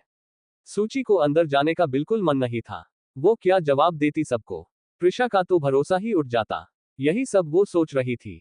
वंश को सब समझ आ रहा था कि वो क्या सोच रही है। इसीलिए वो उसको कुछ बोलता है कि वहां पर उसे क्या बोलना है। अगर वो नहीं बोली तो जो वो पहले कर चुका था वो दोबारा भी कर सकता था। वंश सूची के लिए दरवाजा खोलता है। सूची उसको ध्यान से देख रही थी। दोनों एक अच्छे कपल की तरह अंदर गेट तक जाते हैं। वहां पर प्रिशा उसको रोक लेती है। सूची को अपनी नजरें किसी से मिलान की हिम्मत भी नहीं करती। वंश प्रिशा को देखकर कुछ बोलने की वाला होता है कि प्रिशा उसको रोक देती है। प्रिशा, अरे अरे भाई, ये सब के बारे में बाद में बात करते हैं। अभी सूची, सॉरी मेरा मतलब है कि भाभी का गृह प्रवेश तो कर लूं। सूची न चाहते हुए भी प्रिशा की खुशियों को नजर नहीं लगाना चाहती थी। प्रिशा जैसे जैसे कहती है सूची वैसे वैसे ही करते जाती है। कुछ देर में वंश और सूची हॉल में पहुंचते हैं जहां सबकी निगाहें उन्हीं को घूर रही थी। वंश एकांश को देखकर थोड़ा घबरा जाता है। एकांश गुस्से में, वंश, ये क्या किया तुमने? अगर तुम्हें शादी करनी ही थी तो बताकर भी कर सकते थे। इसमें छिपकर करने की क्या जरूरत थी? वो बिना वंश का आंसर सुने सूची के पास जाकर खड़ा हो जाता है। एकांश सूची से, रॉकस्टार आपने हमें पहले क्यों नहीं बताया कि आपको वंश से शादी करनी है? अगर हमें पता होता तो हम सब धूमधाम से आपकी और वंश की शादी करते ना। क्या सच में आपने अपनी मन से शादी की है? वंश अपना सर नीचे झुका लेता है। एकांश को ये देखकर समझ आ रहा होता है कि क्या हो सकता है, लेकिन वो सूची से ये सब सुनना चाहता था। एकांश का इतना केयर देखकर सभी को काफी अच्छा लगता है, क्योंकि वो मुंहबोली बहन के लिए वंश जो उसका बचपन का दोस्त है उसे तक क्वेश्चन कर रहा था। आज तक ऐसा कभी नहीं हुआ था। सूची एकांश के गले लग जाती है और उसके बाद वो वंश को देखती है जो प्रिशा को एकांश के वजह से काफी नर्वस फील कर रहा था। तभी वो मुड़कर प्रिशा को देखती है जो कितने दिनों बाद इतनी खुश लग रही थी। ये सब देखकर सूची बोलती है, सूची, हाँ भाई मैंने अपने ही मन से शादी की है। मैं और वंश एक दूसरे से बहुत प्यार करते हैं। सॉरी भाई कि हमने आप लोगों को नहीं बताया। हम लोग आप सबको सरप्राइज देना चाहते थे। Prisha, are you sure? लेकिन तू तो अपने पापा को देखने गई थी ना? सूची, मैंने झूठ कहा था क्योंकि मैं चाहती थी कि किसी को अभी भनक भी ना हो। तभी एकांश ये सुनकर वंश के पास जाता है। एकांश, वैसे तो तू मेरी बहन का अच्छे से ख्याल रख ही लेगा, लेकिन मैं एक बार फिर से याद दिला दे रहा हूं कि उसको खरोच भी नहीं आनी चाहिए। वंश, तू टेंशन मत ले एकांश, मैं सब अच्छे से संभाल लूंगा और उसका ख्याल भी रखूंगा। ये सुनकर सब लोग काफी खुश हो जाते हैं। तभी एकांश अपने मन में सोचता है, वंश तुझे मैं बचपन से जानता हूं कि तू कब क्या कर सकता है। तू दिल का कितना सच्चा और अच्छा है।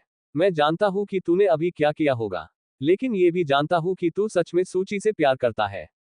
प्रिशा, सूची से गुस्सा का नाटक करते हुए, अच्छा तू तो मुझे कभी नहीं बताई थी कि ऐसा कुछ चल रहा है। तू तो दिन भर भाई से लड़ते रहती थी। क्या तू मुझे कुछ नहीं मानती? मुझे लगता था कि कुछ कनेक्शन तो है, लेकिन इतना नहीं पता था कि तू तो डायरेक्ट शादी ही कर लेगी। सूची, सॉरी यार, अब से कुछ नहीं छिपाऊंगी तुझसे। ये कहकर रोनी सूरत बना लेती है। प्रिशा, चल तू भी क्या याद रखेगी, मैंने तुझे माफ किया। प्रिशा, भाई आपने तो मुझे नहीं बताया, क्या मैं पराई हूँ? वंश, प्रिंसेस ये क्या बोल रही है आप? मैं तो सरप्राइज देने का प्लान कर रहा था। शादी का क्या है, कभी भी धूमधाम से भी हो जाएगा। ये सुनकर प्रिशा हंसने लगती है और बोलती है, भाई मैं तो बस मजाक कर रही थी। आप तो ऐसे भी बेस्ट हो। फिर चारों दोस्त गले मिल जाते हैं। सब लोग काफी खुश लग रहे थे। वंश का सबसे बड़ा टेंशन खत्म हो गई थी। तभी एकांश को एक कॉल आता है। वो कॉल देखकर काफी सीरियस हो जाता है। वो बाहर कॉल अटेंड करने चला जाता है। अब क्या होगा आगे? एकांश को किसका आया है कॉल? क्या सूची वंश को एक्सेप्ट कर पाएगी? प्रिशा और एकांश की लव स्टोरी क्या मोड़ लेगी? क्या करेगा आगे इशू? सबके जिंदगी में छिपे हैं गहरे राज। ये जानने के लिए पढ़ते रहिए। अब स्टार्ट करते हैं चैप्टर 46, वंश को पड़ी मार। चलिए अब चलते हैं अपनी कहानी के अंदर। जया, क्या यार सूची तूने तो शादी कर ली, मैं तो एंजॉय भी नहीं कर पाई। अगर तूने पहले बताया होता तो मैं कम से कम अच्छे से तैयार होकर मंदिर में तो आ जाती, शादी भी देख लेती मैं। लेकिन चल अब कोई बात नहीं, वैसे अब तो वंश जीजू मुझे पार्टी देंगे ही। ये सुनकर सब शॉक्ड हो जाते हैं, लेकिन जीजू सुनकर वंश को अच्छा लगता है। वंश मुस्कुराकर बोलता है, हाँ हाँ जरूर दूंगा पार्टी 2 दिन बाद। क्यों सूची, सही कहा न मैंने? ये सुनकर सूची झूठा मुस्कुरा देती है। कोई था जो बहुत देर से उसे नोटिस कर रहा था। वो कोई और नहीं सुप्रिया थी। उसको कुछ गड़बड़ लगती है, लेकिन वो फिर ज्यादा नहीं सोचती। तभी एकांश कॉल पर बात करके आ रहा होता है कि देखता है इशू व्हील चेयर पर बैठकर खुद से आ रहा था। उसका व्हीलचेयर की व्हील वही रखी कपड़े में फंस जाती है। एकांश ये देखकर दौड़कर वहां आता है और इशू को गोद में उठा लेता है। ये देखकर इशू उसे घूर कर देखने लगता है।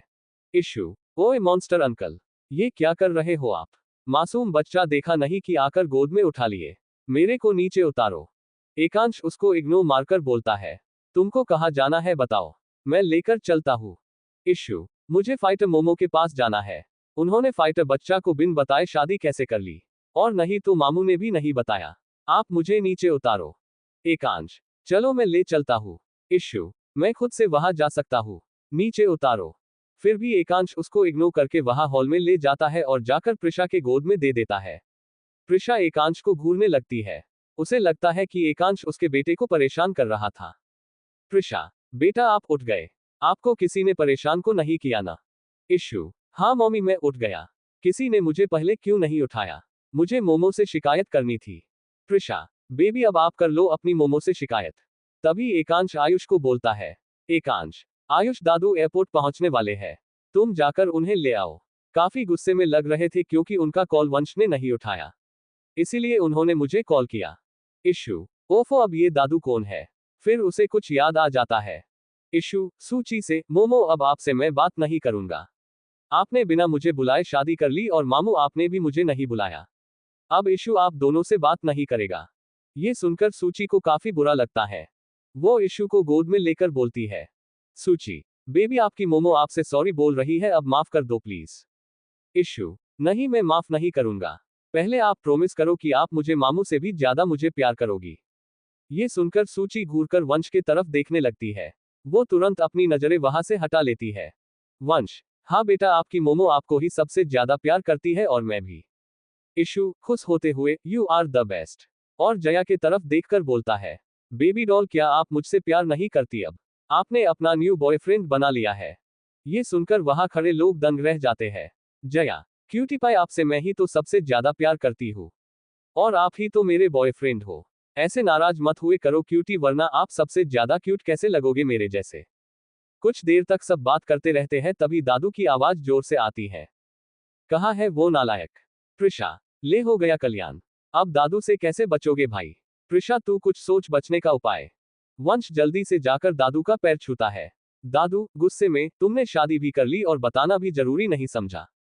वंश सर झुकाए हुए, दादू दादू तुम चुप करो, मुझे तुमसे कुछ नहीं सुनना। सूची बेटा आप इधर दादू के पास आओ। सूची को अब डर लगने लगा था कि अब क्या होगा, पक्का वो डांट खाने वाली है। वो डरते डरते उनके पास जाती है और पैर छूती है। दादू बेटा आपने बहुत अच्छा किया इस नालायक से शादी करके। मुझे लगा था कि जैसा इन सब का हरकत है मुझे एक भी पोता बहू देखने को नहीं मिलेगी। अब मेरा परपोते के साथ भी खेलने का सपना पूरा हो जाएगा। लेकिन अब मैं बहुत खुश हूँ। अगर ये नालायक आपको परेशान करेगा तो मुझे बताना, मैं इसको डंडे से मारूंगा। ये सुनकर सबको हंसी आती है लेकिन सब फिर भी शांत रहते हैं। वंश और सूची एक दूसरे को घूरने लगते हैं। वंश, दादू आप तो अभी गुस्से में थे ना? दादू, वो मैं केवल तुझसे गुस्सा हूँ। सूची मन में, कहाँ फंस गई बेटा, ये जल्लाद को मैं छोड़ूंगी नहीं। मुझे अब कितना नाटक करना पड़ेगा अच्छे कपल होने का। दादू, अब मुझे अपने परपोते का इंतजार रहेगा। सूची तो बेचारी ये सुनकर शौक में चली जाती है लेकिन सब हंसने लगते हैं। वंश, दादू आप अभी भी अपने नाती पोते के साथ खेल सकते हैं। ये सुनते ही दादू एक डंडा वंश को मारते हैं और बोलते हैं, नालायक अब तू ये भी मुझसे छिपा रखा है। तभी वंश इशू की तरफ इशारा करके बोलता है, ये रहा वो। दादू की नजर इशू पर जाती है तो वो दंग रह जाता है और एक डंडा वंश को और मारते हैं। दादू, क्या इतना बड़ा तुम्हारा बेटा है? तुम कब से छिपा रहे थे? वंश, दादू ये आपका पर नाती है। ये सुनकर दादू प्रिशा को घूरने लगते हैं। दादू, प्रिशा बच्चे क्या ये आपका बेटा है? प्रिशा, हाँ दादू। दादू, आपने शादी कब की और इस बच्चे का बाप कहाँ है? एकांश को ये सुनकर बिल्कुल अच्छा नहीं लगता। प्रिशा दादू के पास जाकर गले लग जाती है। प्रिशा, दादू पहले आप शांति से बैठ तो जाइए। क्या आपने मुझे मिस नहीं किया? अब से आप कहीं मत जाना, मैंने आपको बहुत मिस किया। दादू, हाँ बच्चे, आप तो मेरी सबसे प्यारी प्रिंसेस हो। लेकिन ये बच्चा कहाँ से? एकांश बार बार घूरकर इशू को देखता है। इशू ये काफी देर से नोटिस कर रहा था, फिर भी वो चुप रहता है। वंश डीडीओ को इशू का पूरा सच बता देता है। ये सुनकर दादू अब बहुत खास थे। वो अपनी पोती पर प्राउड फील कर रहे थे। दादू इशू से, बेटा आप इधर आओ। क्या आप अपने दादू से नहीं मिलोगे? इशू दादू के पास जाकर, आप तो बहुत अच्छे हो, लेकिन आपने तो मुझे इग्नोर ही कर दिया। क्या आपको मेरा क्यूटनेस नहीं दिखाई दिया? आपने मामू को क्यों मारा? ये सुनकर दादू मुस्कुरा देते हैं और बहुत खुश लग रहे थे। दादू, सुन लो सब, मेरे इशू बच्चे को किसी भी चीज की कमी नहीं होना चाहिए। अगर इन्हें कोई परेशान किया तो मुझसे बुरा कोई नहीं होगा। काफी रात को गई थी इसीलिए सब यहीं रुक जाते हैं। प्रिशा अपने इशू को सुलाकर नीचे हॉल में जा रही होती है कि देखती है एकांश का रूम का लाइट ऑन है। वो कुछ कर रहा था। प्रिशा के कदम खुद पर खुद उधर की ओर मुड़ जाते हैं। प्रिशा देखती है कि एकांश किसी से काफी गुस्से में बात कर रहा है। एकांश, नहीं मालूम चला? कैसे नहीं मालूम चला? अगर मुझे कल तक मालूम नहीं हुआ तो वो तुम्हारा आखिरी दिन होगा। ये सुनकर प्रिशा शॉक्ड हो जाती है। उसका हाथ गलती से वही रखे वाश से टकरा जाता है। एकांश पीछे मुड़कर देखता है तो वहां प्रिशा खड़ी होती है।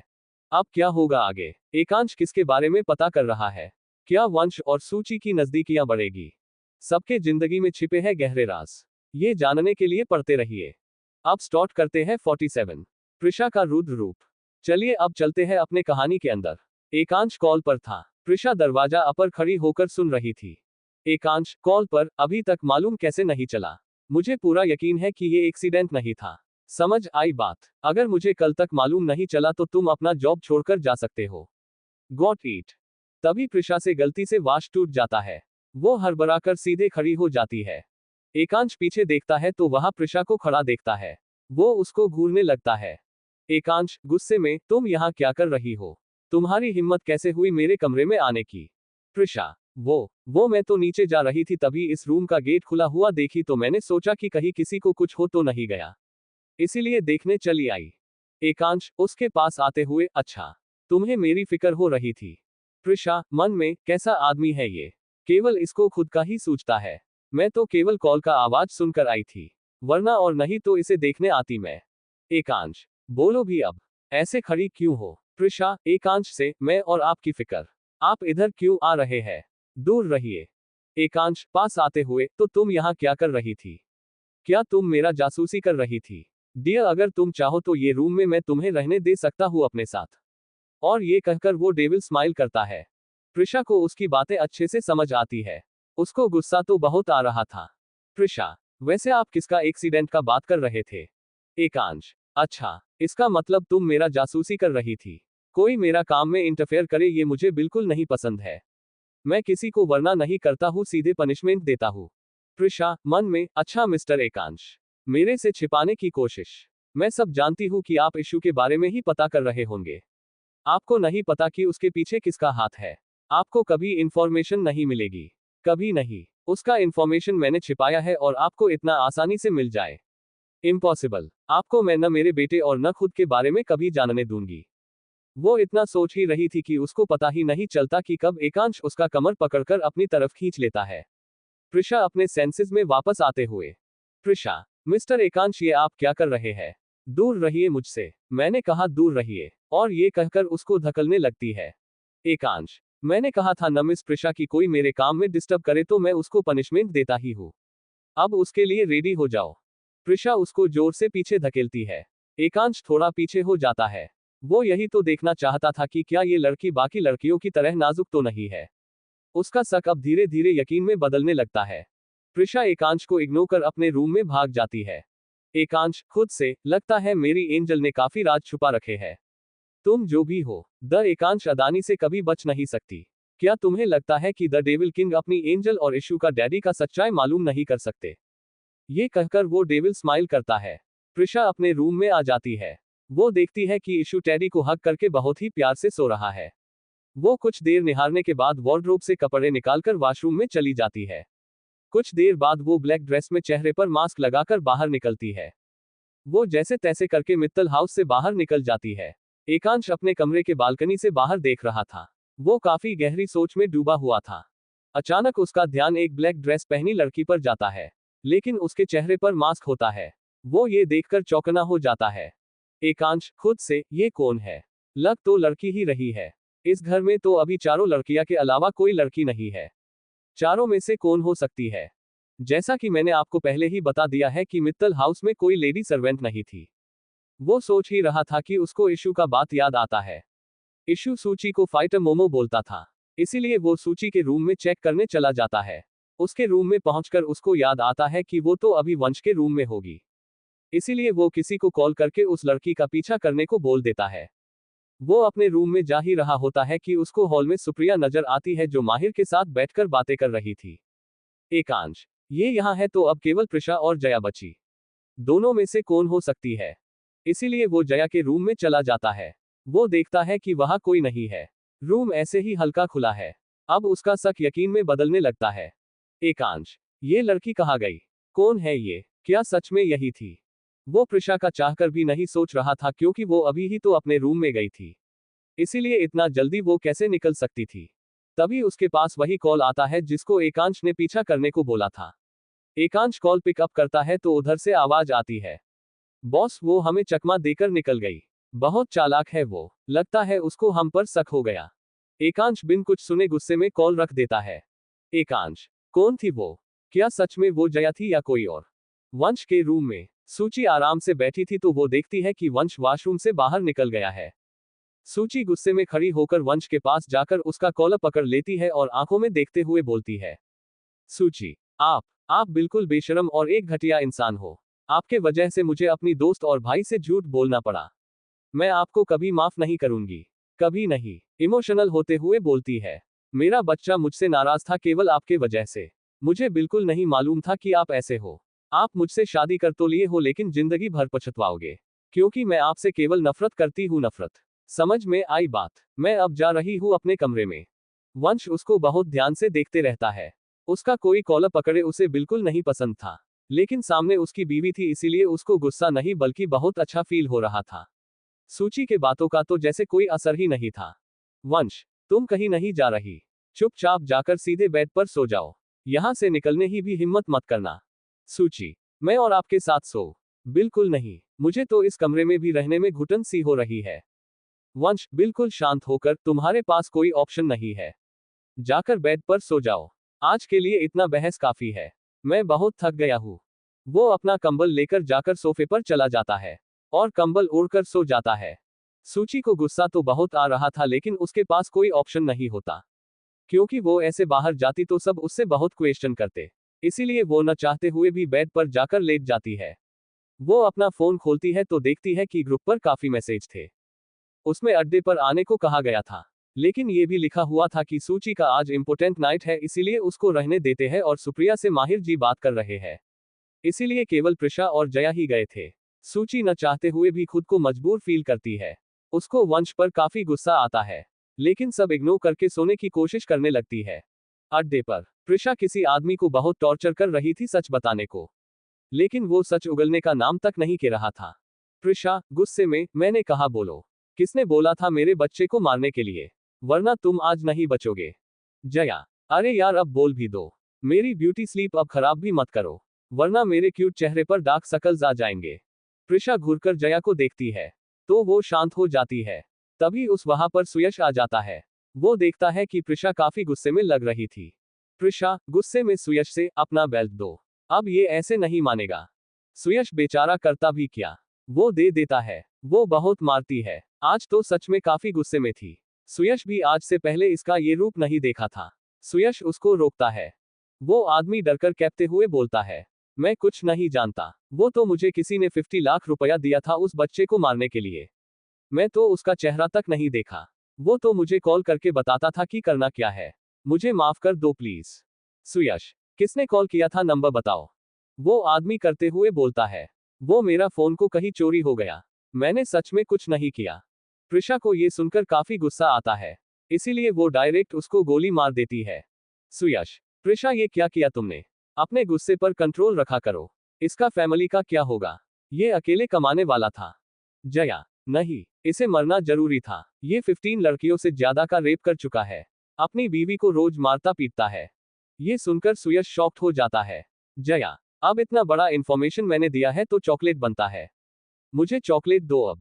सुयश अपने पॉकेट से चॉकलेट निकलकर देता है। वो प्रिशा उसको छीन लेती है। जया प्रिशा से, अरे यार, ये अच्छी बात नहीं है, तू अपना मांगना, वैसे भी तू रात को कभी भी बुला लेती है, बहुत भूख लग जाती है मेरे को, अब दे भी दे। प्रिशा उसको इग्नोर मारकर खाने लगती है। ये देखकर सुयश मुस्कुरा देता है और एक चॉकलेट अपने जेब से निकालकर जया को भी दे देता है। क्या होगा आगे, क्या सच मालूम चल पाएगा एकांश को, क्या सूची कभी प्यार कर पाएगी वंश को, इशू के एक्सीडेंट के पीछे किसका हाथ है, क्या लगता है आपको। सबके जिंदगी में छिपे हैं गहरे राज, ये जानने के लिए पढ़ते रहिए। अब स्टार्ट करते हैं चैप्टर 48, रिसेप्शन में यश की एंट्री। चलिए अब चलते हैं अपने कहानी के अंदर। प्रिशा अपने अड्डे से वापस अपने रूम में जाती है तो वो देखती है कि इशू बेड पर बैठकर आंख मल रहा है। वो थोड़ा डरा हुआ सा लग रहा था। प्रिशा उसके पास जाती है। जब इशू देखता है कि उसकी मम्मी उसके सामने है तो वो गले लग जाता है। प्रिशा, इशू बेटा क्या हो गया, मैं तो यही हूँ, क्या आपको बुरा सपना आया। इशू, मम्मी आप कहाँ चली गई थी, मैं कब से आपको खोज रहा था, आप मिल ही नहीं रही थी, मैं बहुत डर गया था। प्रिशा, बच्चा आप क्यों डर गए थे, मैं तो यहीं पर थी ना। इशू, आप पहले भी मुझे सुलाकर चली जाती थी, इसीलिए मुझे लगा कि आप मुझे फिर से छोड़कर नहीं चली जाओ। प्रिशा, नहीं बच्चा, आपको मैं छोड़कर कहीं नहीं जाऊंगी। प्रिशा इशू को अच्छे से सुला देती है और खुद भी ड्रेस चेंज करके सो जाती है। अगले दिन वंश के रूम में सूची की नींद लेट से खुलती है क्योंकि वो रात भर अच्छे से सो नहीं पाई थी। वो उठकर पूरे कमरे में देखती है तो वहां कोई नहीं था। वो सोफे पर भी देखती है तो वहां भी कोई नहीं था। वो राहत की सांस लेती है। वो उठकर जाने ही वाली होती है कि बगल में वो देखती है कि एक साड़ी रखा हुआ है, उस पर एक चिट भी है। वो चीट उठाकर पढ़ने लगती है। वो किसी और का लिखा हुआ नहीं बल्कि वंश का लिखा हुआ था। चीट में वंश ने लिखा था, तुम्हारा आज शादी के बाद ससुराल का पहला दिन है, इसीलिए अपना डॉन रूप छोड़कर एक संस्कारी बहू की तरह ये साड़ी पहन लो। ये सोचने की गलती भी मत करना कि तुम ये नहीं पहनोगी, ऐसा हुआ तो तुम अच्छे से जानती हो कि मैं क्या कर सकता हूँ। सूची गुस्से में वो चिट को फाड़कर फेंक देती है। सूची, ये आदमी खुद को समझता क्या है, मैं कुछ कर नहीं रही, इसका ये कुछ ज्यादा ही फायदा उठा रहा है। मैं केवल और केवल प्रिशा के वजह से चुप हूँ, वरना मैं ये साड़ी हरगिज नहीं पहनूंगी। ये कहकर वो साड़ी फेंक देती है। कुछ देर सोचने के बाद फिर आकर साड़ी को उठा लेती है। सूची मन में, क्या करूं, पहन लेती हूँ वरना दादू प्रिशा ये सब समझ जाएंगे कि अच्छे कपल जो हमने कल दिखाया था वो एक नाटक है। ये नाटक मुझे कितना दिन करना पड़ेगा, मुझे इसके बारे में वंश से बात करनी पड़ेगी। अब बहुत हुआ, लेकिन मैं ये साड़ी पहनूंगी कैसे? मैंने तो आज तक साड़ी पहना क्या किसी को पहनते भी नहीं देखा। तभी वंश वॉशरूम से बाहर आ जाता है। सूची उसको इग्नोर मारकर जल्दी से वॉशरूम में घुस जाती है। कुछ देर बाद सूची वो साड़ी लपेटे वॉशरूम के बाहर निकलती है। वो चारों तरफ नजर दौड़ाकर देखती है तो वंश सोफे पर बैठकर अपने लैपटॉप पर कुछ काम कर रहा था। वो आईना के सामने जाकर अच्छे से पहनने लगती है। सूची मन में, ये कितना इरिटेटिंग है यारा। मैं अभी तक कितने बार ट्राई कर चुकी हूँ। मैं यूट्यूब से भी देखी, लेकिन कोई फायदा नहीं हो रहा। मेरे को बहुत गुस्सा आ रहा है। लग रहा है कि इसको निकलकर फेंक दूं। ये वंश की ऐसी की तैसी कर दूंगी। वंश अपनी तिरछी नजर से बार बार उसको देख रहा था। उसको काफी हंसी आ रही थी, लेकिन फिर भी शांत रहने की कोशिश कर रहा था। वंश मन में, ये लड़की भी ना, इसको कुछ लड़ने के अलावा आता भी है या नहीं। केवल इसको मेरे से लड़ने का बहाना चाहिए, तब देखो कैसे जीतती है। वंश खड़ा होकर सूची के पास जाता है। वंश, क्या मैं तुम्हारी हेल्प कर सकता हूँ? सूची गुस्से में, जो खुद मुसीबत में डालते हैं वो हेल्प नहीं किया करते। आपसे मुझे कोई हेल्प नहीं चाहिए। आप जाकर किसी और को भेज सकते हैं। वंश, क्या मैं अपनी पत्नी के लिए किसी और को भेजूं? उसके लिए मैं खुद काफी हूँ। सब क्या सोचेंगे कि मैं इतना भी हेल्प नहीं कर सकता। सूची चिढ़ते हुए, आप मेरी क्या हेल्प करेंगे? जब मुझे पहनना नहीं आ रहा तो आपको क्या आएगा? आप जाइए यहाँ से, मैं जाकर सूट पहन लूंगी। वंश गुस्से में, शूट अप। ज्यादा बकवास मत करो, अब बिल्कुल अच्छे बच्चे की तरह शांत रहो। समझ में आई बात? ये सुनकर सूची बिल्कुल शांत हो जाती है। वंश उसके हाथ से उसका पल्लू ले लेता है और अच्छे ढंग से पहनाने लगता है। सूची उसको बहुत ध्यान से देख रही थी। कुछ देर में वंश सूची को रेडी कर देता है। वंश अपनी नजरें ऊपर करके देखता है तो सूची उसको घूर रही थी। वंश, तुम्हारा हस्बैंड काफी हैंडसम है। तुमने तो मुझे घूरने का लाइसेंस भी ले लिया है, घूर सकती हो तुम। ये सुनकर सूची हड़बड़ाकर इधर उधर देखने लगती है। सूची, वो तो मैं सोच रही थी कि आपकी कितनी लड़कियां गर्लफ्रेंड रही होंगी जो आपको साड़ी पहनाने का एक्सपीरियंस है। ये सुनकर वंश तो चौंक ही जाता है। वो गुस्से में बोलता है, अब चले नीचे, सब हमारा वेट कर रहे होंगे। सब ऑफिस जा चुके थे, केवल वहां प्रिशा, दादू, आयुष, माहिर बचे हुए थे। सूची और वंश नीचे आ जाते हैं। सब सूची को देखकर शॉक थे, क्योंकि आज उसने पहली बार साड़ी पहन रखा था। सूची जाकर दादू का पैर छूती है। दादू आशीर्वाद देकर बोलते हैं, बेटा आज आपका पहली रसोई है, जाकर कुछ बना लीजिए। सूची, ओके दादू। प्रिशा सूची को छेड़ते हुए, ओहो मेरी भाभी, तू तो बड़ी प्यारी लग रही है आज, किसी की नजर न लगे। दादू, वंश बेटा मैंने सोचा है कि आज शाम को रिसेप्शन पार्टी रखते हैं। वंश, दादू ये अभी नहीं, मुझे अभी ऑफिस में काम है, कुछ दिनों बाद रखते हैं ना। दादू गुस्से में, मुझे कुछ नहीं सुनना, आज पार्टी रहेगी मतलब रहेगी। एक तो बिन बताए अपने मर्जी से आपने शादी कर लिया, अब पार्टी भी आपके अनुसार होगी क्या? वंश, ओके दादू, जैसा आपको ठीक लगे। दादू, ठीक है, आप सब पूरे शहर के बिजनेसमैन को इनवाइट करो। टाइम नहीं है, सब काम में लग जाओ। जगह मैंने डिसाइड कर ली है, पार्टी मित्तल हाउस में नहीं होगी। ये सुनकर सब खुश हो जाते हैं। सबसे ज्यादा प्रिशा खुश नजर आ रही थी। सूची, इशू बच्चा कहाँ है? दिख नहीं रहा कहीं, क्या वो अभी भी मुझसे नाराज है? इशू पीछे से आकर बोलता है, मोमो मैं आपसे इतना देर कैसे नाराज हो सकता हूँ? सूची उसके पास जाकर उसको लगा लेती है। इशू माहिर से, माहिर अंकल क्या अब आप मेरा पेट चेकअप कीजिएगा? अब मैं बिल्कुल ठीक हो गया हूँ, ये पैरों में लगा पट्टी को खोल दीजिए न प्लीज, मुझे शाम को पार्टी में एंजॉय भी तो करना है। ये सुनकर सब मुस्कुराने लगते हैं। माहिर उसको एक बार चेक करता है। माहिर, बेटा आप तो सच में बहुत जल्दी ठीक हो गए। लीजिए मैं आपका पैरों में लगा पट्टी खोल दिया। ये देखकर इशू बहुत खुश होता है। सूची और प्रिशा किचन में चली जाती है। कुछ देर में सब डाइनिंग टेबल पर बैठ जाते हैं। आज खाना सच में काफी टेस्टी बना था, सब बहुत प्यार से खाते हैं। इशू, मोमो वाह आपने क्या खाना बनाया है, आपके हाथों में जादू है जादू। क्यों वंश मामू? वंश सूची को देखते हुए, हाँ इशू बेटा। खाना खाने के बाद दादू सूची को पहली रसोई का शगुन देते हैं। सब पार्टी के तैयारियां में लग जाते हैं। सबको इनविटेशन पहुंचा दी जाती है, लेकिन कोई था जिसको इनविटेशन नहीं जाती। वो कोई और नहीं यश जिंदल था। यश जिंदल अपने कमरे में बैठे एक फोटो को निहार रहा था। यश, तुम्हारा बदला मैं जरूर लूंगा मेरे भाई, कोई नहीं बचेगा। तभी उसके पास कोई कॉल आता है। जब कॉल आता है तो वो सुनकर एक डेविल स्माइल करता है। यश, ओह एकांश, मैं आ रहा हूं तुम्हारे दोस्त के रिसेप्शन पार्टी में। मैं भी तो मिलूं तुम्हारे प्यार फैमिली से। क्या हुआ अगर तुमने मुझे इनवाइट नहीं किया? ऐसा मौका मैं कैसे गवा सकता हूँ? ये कहकर वो हंसने लगता है। शाम को रिसेप्शन पार्टी में धीरे धीरे सारे मेहमान वहां आने लगते हैं। वहां अलग अलग शहर से बड़े बड़े बिजनेसमैन आए हुए थे। ऐसा लग रहा था कि एक बॉम्ब ब्लास्ट हो तो पूरे देश के अमीर आदमी एक साथ खत्म हो जाए। आज सब बहुत प्यारे लग रहे थे। प्रिशा तो आज कहर ढा रही थी। पिंक कलर की off shoulder gown, high heels, आंखों में काजल, बिल्कुल एक एंजल की तरह लग रही थी। सब उसे ही घूर कर देख रहे थे। वो अपने बच्चे के साथ आती है। इशू भी एक क्यूट हीरो से कम नहीं लग रहा था, जो उसे देखे बस देखता रह जाए। वहां खड़ी लड़कियां आपस में बातें कर रही थी कि खास ये बड़ा होता तो वे उससे शादी कर लेती।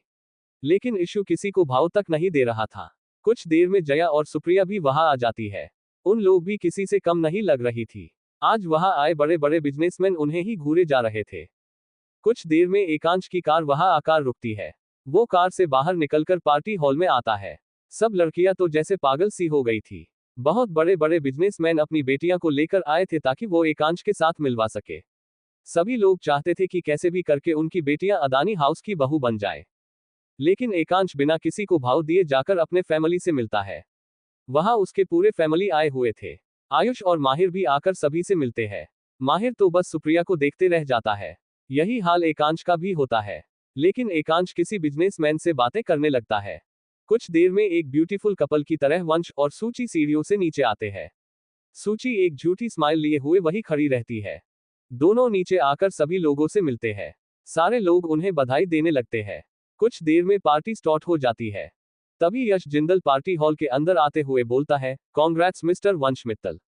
Sorry for being late. मैंने आने में काफी देर तो नहीं कर दी। उसने इतना तेज आवाज में कहा था कि सभी लोगों की नजर उस पर जाती है। सब लोग सरप्राइज थे, क्योंकि सब जानते थे कि यश जिंदल कितना बड़ा अदानी का राइवल था। एकांश वंश को और देखता है। वो समझ जाता है कि एकांश क्या पूछना चाह रहा है, इसीलिए वो अपना सरनमे हिला देता है। क्या होगा आगे? क्या करेगा यश जिंदल? क्या प्रिशा और एकांश के बीच इस पार्टी में कुछ होने वाला है? क्या एकांश प्रिशा को यश की नजरों से बचा पाएगा? क्या वंश को ये पता नहीं कि यश ने क्या शर्त रखी थी? सबके जिंदगी में छिपे हैं गहरे राज। ये जानने के लिए पढ़ते रहिए। अब स्टार्ट करते हैं चैप्टर 49। प्रिशा हुई मदहोश। चलिए अब चलते हैं अपने कहानी के अंदर। एकांश वंश की तरफ देखता है तो वंश अपना सरनामे हिला देता है। वो पूछ रहा था कि क्या तुमने इसे इनवाइट किया है? यश जो उन सबको नोटिस कर रहा था बोलता है, क्या आप अपने मेहमान का स्वागत नहीं करोगे मिस्टर वंश? वो जानबूझकर ऊंची आवाज में बोल रहा था, क्योंकि वहां पर सारे बिजनेसमैन और मीडिया भी थी। वंश फिर से एक बार एकांश की ओर देखता है। एकांश अपना सर हाँ में हिला देता है। एकांश, आयुष जाओ हमारे मेहमान की खातिरदारी करो। लगता है हम इन्हें इनवाइट करना भूल गए थे। I am so sorry mister Yash. वो इतनी जल्दी में हुआ कि हम सब भूल ही गए। लेकिन आप तो काफी महान निकले यश जिंदल। कि बुरा न मानकर वंश को आशीर्वाद देने चले आए। ये सुनकर सब चौंक गए थे कि यश को इनवाइट नहीं किया गया था, फिर भी आ गया। सब आपस में बात करने लगते हैं। यश को काफी गुस्सा आता है। यश, यस मिस्टर एकांश, मुझे लगा कि रिसेप्शन में आना चाहिए। इनविटेशन देने या ना देने से क्या फर्क पड़ता है? मेरे काफी अच्छे दोस्त हैं आप और वंश, इसीलिए मुझे तो आना ही था। फैमिली को इनविटेशन की कोई जरूरत नहीं रहती। सब सरप्राइज थे कि इनके रिलेशन इतने अच्छे कब से हो गए। फिर कुछ एकांश बोलने की जा रहा था कि बीच में वंश आकर रोक देता है। वंश, मिस्टर यश प्लीज पार्टी को एंजॉय कीजिए। यश एकांश को एक डेविल स्माइल करके चला जाता है। एकांश, आयुष और माहिर से तुम सबकी सिक्योरिटी बढ़ा दो। यहाँ हमारे सारे फैमिली मेंबर्स हैं। किसी को कुछ नहीं होना चाहिए। वंश को डिस्टर्ब मत करो। उसको अपना रिसेप्शन एंजॉय करने दो। आयुष और माहिर, ओके भाई। एकांश, हाँ एक बात और, किसी को मालूम नहीं चलना चाहिए कि वंश की एक बहन भी है, क्योंकि इससे उसकी जान को खतरा हो सकता है। प्रिशा और इशू की सिक्योरिटी बहुत टाइट रखो। किसी को कुछ नहीं होना चाहिए। मैं जानता हूं कि ये यश यहाँ क्यों आया है। इसको हमारे फैमिली के बारे में जानना है, जिसका इस्तेमाल ये बाद में जाकर कर सके। अब जाओ और ध्यान रहे कि इसकी खबर किसी को भी नहीं लगनी चाहिए। माहिर और आयुष वहां से चले जाते हैं। इशू अपनी मम्मी को काफी देर से ढूंढ रहा था कि तभी वो यश से टकरा जाता है। यश जो वाइन पी रहा था वो उसके कोट पर गिर जाता है। यश गुस्से में, बच्चे क्या तुम्हें दिखाई नहीं देता? ये क्या किया तुमने? इशू को भी काफी गुस्सा आता है। इशू गुस्से में, क्या आपको ये क्यूट सा बच्चा दिखाई नहीं देता? आप ओवरएक्ट क्यों कर रहे हो? क्या आप अपना कोट किसी से उधार लेकर आए हो जिसे आप बाद में चुका नहीं पाओगे? नहीं ना, तो इसमें केवल मेरी ही गलती नहीं है, आपकी भी है। यश उसको देखकर काफी शॉक था कि ये बच्चा इतना बोल कैसे सकता है। यश, तुम्हें पता भी है कि तुम किससे बात कर रहे हो? तुम्हारे मॉम डैड कहाँ है? क्या उन्होंने तुम्हें ये नहीं सिखाया कि बड़ों से कैसे बात किया जाता है? अगर मैं चाहूं तो तुम्हारे मॉम डैड को ऐसे ही इस शहर से बाहर करवा सकता हूँ। इशू, आपको भी क्या पता है कि आप किससे बात कर रहे हैं? क्या आपकी मॉम डैड या टीचर ने कभी भी नहीं सिखाया कि जब कोई पार्टी में इनवाइट नहीं हो तो नहीं जाना चाहिए? और हाँ अंकल, थोड़ा साइड हटो, मुझे भी तो उस काउंटर से अपने लिए जूस लेना है। वैसे भी मेरे को मॉमी मिल नहीं रही। यश अपने गुस्से पर कंट्रोल खोने वाला ही होता है, लेकिन उस बच्चे का कॉन्फिडेंस देखकर वो समझ जाता है कि कोई बड़ा फैमिली का ही बच्चा है। यश उसको काफी देर घूरकर देखता है क्योंकि उसे ऐसा लग रहा था कि इसे कहीं तो देखा है बट कहाँ। तभी वहां पर जया आ जाती है। जया, क्यूटीपी आप इधर क्या कर रहे हो? चलो, आपकी मम्मी आपको बुला रही है। इशू, आप कहाँ थी बेबी डॉल? आपको पता भी है इस अंकल ने मुझे कितना परेशान किया और मासूम सा चेहरा बना लेता है। जया यश को इग्नोर मारकर वहां से चलने के लिए बोलती है, क्योंकि वो अच्छे से जानती थी कि ये कौन है और क्या कर सकता है। इसको अगर प्रिशा की सच्चाई और कमजोरी मालूम हो गई तो बवाल हो जाएगा। दोनों वहां से चले जाते हैं। यश इशू को देखकर काफी गहरी सोच में डूब जाता है। कुछ देर में वहां डांस शुरू हो जाता है। प्रिशा सूची और वंश को जबरदस्ती डांस फ्लो पर ले जाती है। माहिर सुप्रिया को अपने साथ डांस फ्लो पर ले जाता है। उसे काफी शर्म आ रही थी। सूची बेमन से उसके साथ डांस करने लगती है। रियांश जया को डांस के लिए पूछता है, तो वो रेडी हो जाती है। आयुष उसे देखता ही रह जाता है। वो मन में सोचता है, लगता है मैं अखंड सिंगल रहकर ही न मर जाऊं। प्रियल का ध्यान जब सुयश पर जाता है तो वो उसे देखते ही रह जाती है। वो मन में सोचती है कि यार कितना हैंडसम है, इसे किसी से मतलब नहीं है लगता है। वो जाकर डांस के लिए पूछती है, तो सुयश मना कर देता है। फिर भी वो वही रुककर उसे घूरते रहती है। सुयश अनकंफर्टेबल फील करते हुए, ऐसे क्या घूर रही हो? प्रियल, मेरी आंखों को कुछ हो गया है, तुम पर से नजर हट ही नहीं रही है। सुयश ये सुनकर चौंक जाता है। सुयश, तुम यहां से जाओ, मुझे डांस ये सब नहीं आता। प्रियल, नहीं। सुयश, हाँ तो तुम्हें क्या चाहिए? प्रियल, क्या तुम मेरे बॉयफ्रेंड बनोगे? ये सुनकर तो सुयश अजीब नजरों से उसको घूरता है। सुयश, मेरे पास ये सब के लिए टाइम नहीं है, तुम अब जा सकती हो। ये फ्लर्ट ये सब कहीं और करना। प्रियल, नो वे, अब तो मैं तुमसे ही शुरू और तुम पर ही खत्म। ठीक है, मैं तो अभी केवल डांस के लिए ही बोल रही थी, अब अगर नहीं मान रहे तो मैं प्रिशा और एकांश भाई से ये बोल देती हूँ कि तुम्हें मुझसे शादी करनी है।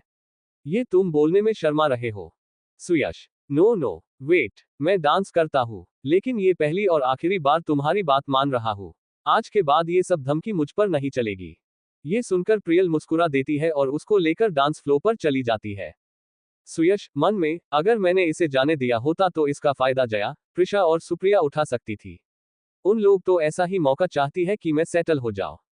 नो वे। आयुष री को मैसेज कर बाहर बुला लेता है। आयुष, मुझे डांस करना है, तुम अब काफी थक गए होंगे, आराम करो। री ये सुनकर जोर जोर से हंसने लगता है। आयुष उसको इग्नोर करके जया के साथ डांस करने के लिए चला जाता है। जया, तुम यहाँ क्या कर रहे हो? आयुष, तुम कैसे लोगों से डांस के लिए पूछती हो? वो तो तुरंत थक गया बेचारा। तो क्या तुम सबके सामने खुद का इंसल्ट कराना चाहती हो? नहीं ना, इसीलिए शांति से डांस करो। जया उसको घूरते रहती है लेकिन वो वहां तमाशा नहीं करना चाहती थी, इसीलिए बिन कुछ कहे शांति से डांस करने लगती है। प्रिशा कुछ देर बाद इशू को सुलाकर पार्टी हॉल में आ जाती है। पार्टी जहां पर था वो होटल एकांश का ही था। वो आराम से काउंटर के पास बैठकर सबको देखने लगती है। एकांश उसे कब से ढूंढ रहा होता है लेकिन वो दिख ही नहीं रही होती है। यश ये बहुत देर से नोटिस कर रहा था। यश उस काउंटर पर बैठे वेटर को एक फेक स्माइल देता है। उसको अच्छे से याद था कि ये लड़की वही है जिसके लिए एकांश ने उसे मारा था। वो वेटर यश के इशारों को समझकर प्रिशा के जूस में कुछ मिला देता है। प्रिशा सबको देखने के चाकर में उसे मालूम ही नहीं चल पाता कि वो पी क्या रही है। वो पूरा जूस खत्म कर देती है। प्रिशा, थोड़े नशे में, मुझे वो रेड जूस दो, समझे? वहां काउंटर पर खड़ा दूसरा वेटर का ध्यान प्रिशा पर जाता है। दूसरा वेटर, मैम वो जूस नहीं वाइन है। प्रिशा, हाँ मुझे वही चाहिए। वेटर बेचारा करता भी क्या, वो जानता था कि यहाँ कितना अमीर अमीर लोग आए हैं। वो जल्दी से उसको दे देता है। प्रिशा पूरा बॉटल खत्म कर देती है। उसे काफी नशा चढ़ने लगा था। यश वेटर को इशारा करके अपने रूम में चला जाता है। एकांश को थोड़ा टेंशन होने लगा था क्योंकि यश भी यहाँ आया हुआ था और वो कहीं दिख नहीं रही थी।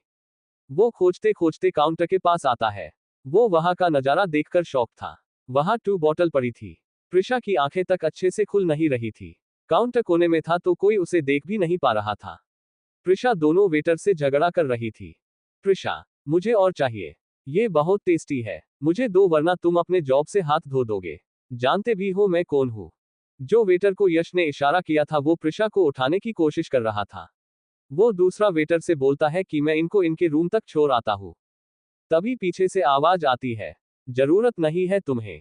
तुम्हारी हिम्मत कैसे हुई उसे छूने की भी। आज के बाद तुम्हें जॉन पर आने की जरूरत नहीं है। दोनों वेटर पीछे देखते हैं तो डर से कांपने लगते हैं। पहला वेटर, सॉरी सर। मैंने कुछ नहीं किया। वो तो। एकांश, शक भरी नजरों से, तुम्हारा मतलब क्या है? क्या इसने अपने मन से नहीं पिया? तभी प्रिशा एकांश को पास खींचकर उसके कंधे को अपने दोनों हाथ लपेट लेती है। एकांश तो जैसे शॉक्ड हो गया था। प्रिशा, धीरे से, नशे में, मुझे यहाँ नहीं रहना। मुझे अपने रूम में जाना है। ले चलो ना। एकांश, वेटर से, तुम्हें मैं बाद में देखता हूँ। एकांश उसको अपने गोद में उठाकर पीछे के रेत से अपने प्राइवेट लिफ्ट से रूम में ले जा रहा होता है। वो देखता है कि प्रिशा अपना सर एकांश के चेस्ट पर बच्चों की तरह रखी हुई थी। ये देखकर एकांश धीरे से स्माइल कर देता है। लेकिन तुरंत ही उसका स्माइल गायब हो जाता है जब उस वेटर को बातें याद आती है। वो सोचता है कि अगर मैं नहीं गया होता तो ये किसके साथ गई होती। वो रूम का दरवाजा खोलता है। प्रिशा और एकांश का रूम अगल बगल में ही था। उसने जानबूझकर ये चुना था। वो अपने रूम में ले जाता है और मास्टर बेड पर लेटा देता है। लेकिन प्रिशा अभी सोई कहाँ थी। आज तो उसका मूड काफी तबाही मचाने वाला था। प्रिशा उठकर इधर उधर घूरने लगती है। प्रिशा, बच्चों जैसा जिद करते हुए, मुझे भी डांस करना है। एकांश, सो जाओ तुम। काफी रात हो गई है। प्रिशा, मुझे नहीं सोना मतलब नहीं सोना। मुझे डांस करना है। एकांश, तुम अच्छे से खड़ी तक नहीं हो पा रही। और तुम डांस करोगी? प्रिशा, हाँ मुझे आपके साथ करना है। एकांश, इरिटेट होते हुए, बच्चों जैसा जिद मत करो और सो जाओ। प्रिशा, नशे में पलके झपकते हुए, आप पहले हो कौन और आप सच में नहीं करोगे? एकांश, अभी तुम उस हालत में नहीं हो। अगर कैपेसिटी नहीं है पीने का तो क्या जरूरत थी पीने की? शांति से सो जाओ। प्रिशा गुस्से में उठती है और अपने टो पर खड़ा होकर एकांश को किस करने लगती है। इस बार शॉक्ड होने की बारी एकांश की थी। एकांश तो जैसे कहीं खो गया था, क्योंकि आज तक जितने भी बार किस किया है वो एकांश ने ही किया था। प्रिशा को तो अच्छे से किस करना भी नहीं आ रहा था। वो तुरंत हट जाती है और जोर जोर से सांस लेते हुए हंसने लगती है। प्रिशा, देखा मैंने कहा था ना। प्रिशा से टक्कर लेने की कोशिश भी मत कीजिएगा। एकांश, क्या तुम मुझे सेड्यूस करने की कोशिश कर रही हो? मेरे अंदर की डेविल को मत जगाओ मेरी एंजल। क्या होगा आगे? क्या एकांश अपना कंट्रोल को देगा? यश का अगला प्लान क्या होने वाला है? क्या वंश और सूची के रिश्ते टिक पाएगी? आयुष और जया का क्या होगा? क्या सुयश प्रियल की प्रपोजल एक्सेप्ट करेगा? क्या माहिर और सुप्रिया एक हो पाएंगे? सबके जिंदगी में छिपे हैं गहरे राज। ये जानने के लिए पढ़ते रहिए। अब स्टार्ट करते हैं चैप्टर 50। प्रिशा और एकांश एक बेड पर। चलिए अब चलते हैं अपने कहानी के अंदर। प्रिशा बहुत नशे में थी। उसे कुछ समझ नहीं आ रहा था कि वो क्या कर रही है। एकांश खुद पर से कंट्रोल खोता जा रहा था। एकांश, मन में, ये जो अभी हरकत कर रही है अगर ये होश में होती तो अब तक तो झांसी की रानी बन गई होती। एकांश, तुम चुपचाप सो जाओ। मैं जा रहा हूं बाहर। इस रूम से निकलने की कोशिश भी मत करना।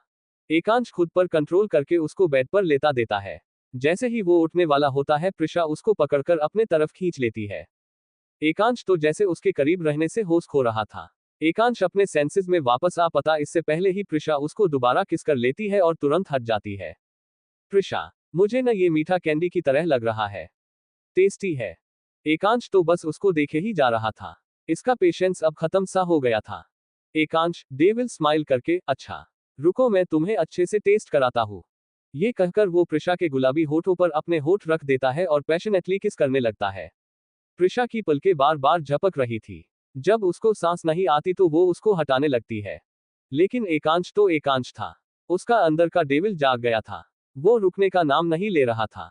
वो डिपली किस किए जा रहा था। जब उसको एहसास होता है कि प्रिशा को सांस नहीं आ रही है तो उसको वो जाने देता है। प्रिशा अब जोर जोर से सांस लेने लगती है। प्रिशा, नशे में, मैं तुम्हें नहीं छोड़ूंगी। यू इडियट, तुम्हें पता भी है कि मैं कौन हूँ? प्रिशा उठकर एकांश के चेस्ट पर बच्चों की तरह मारने लगती है।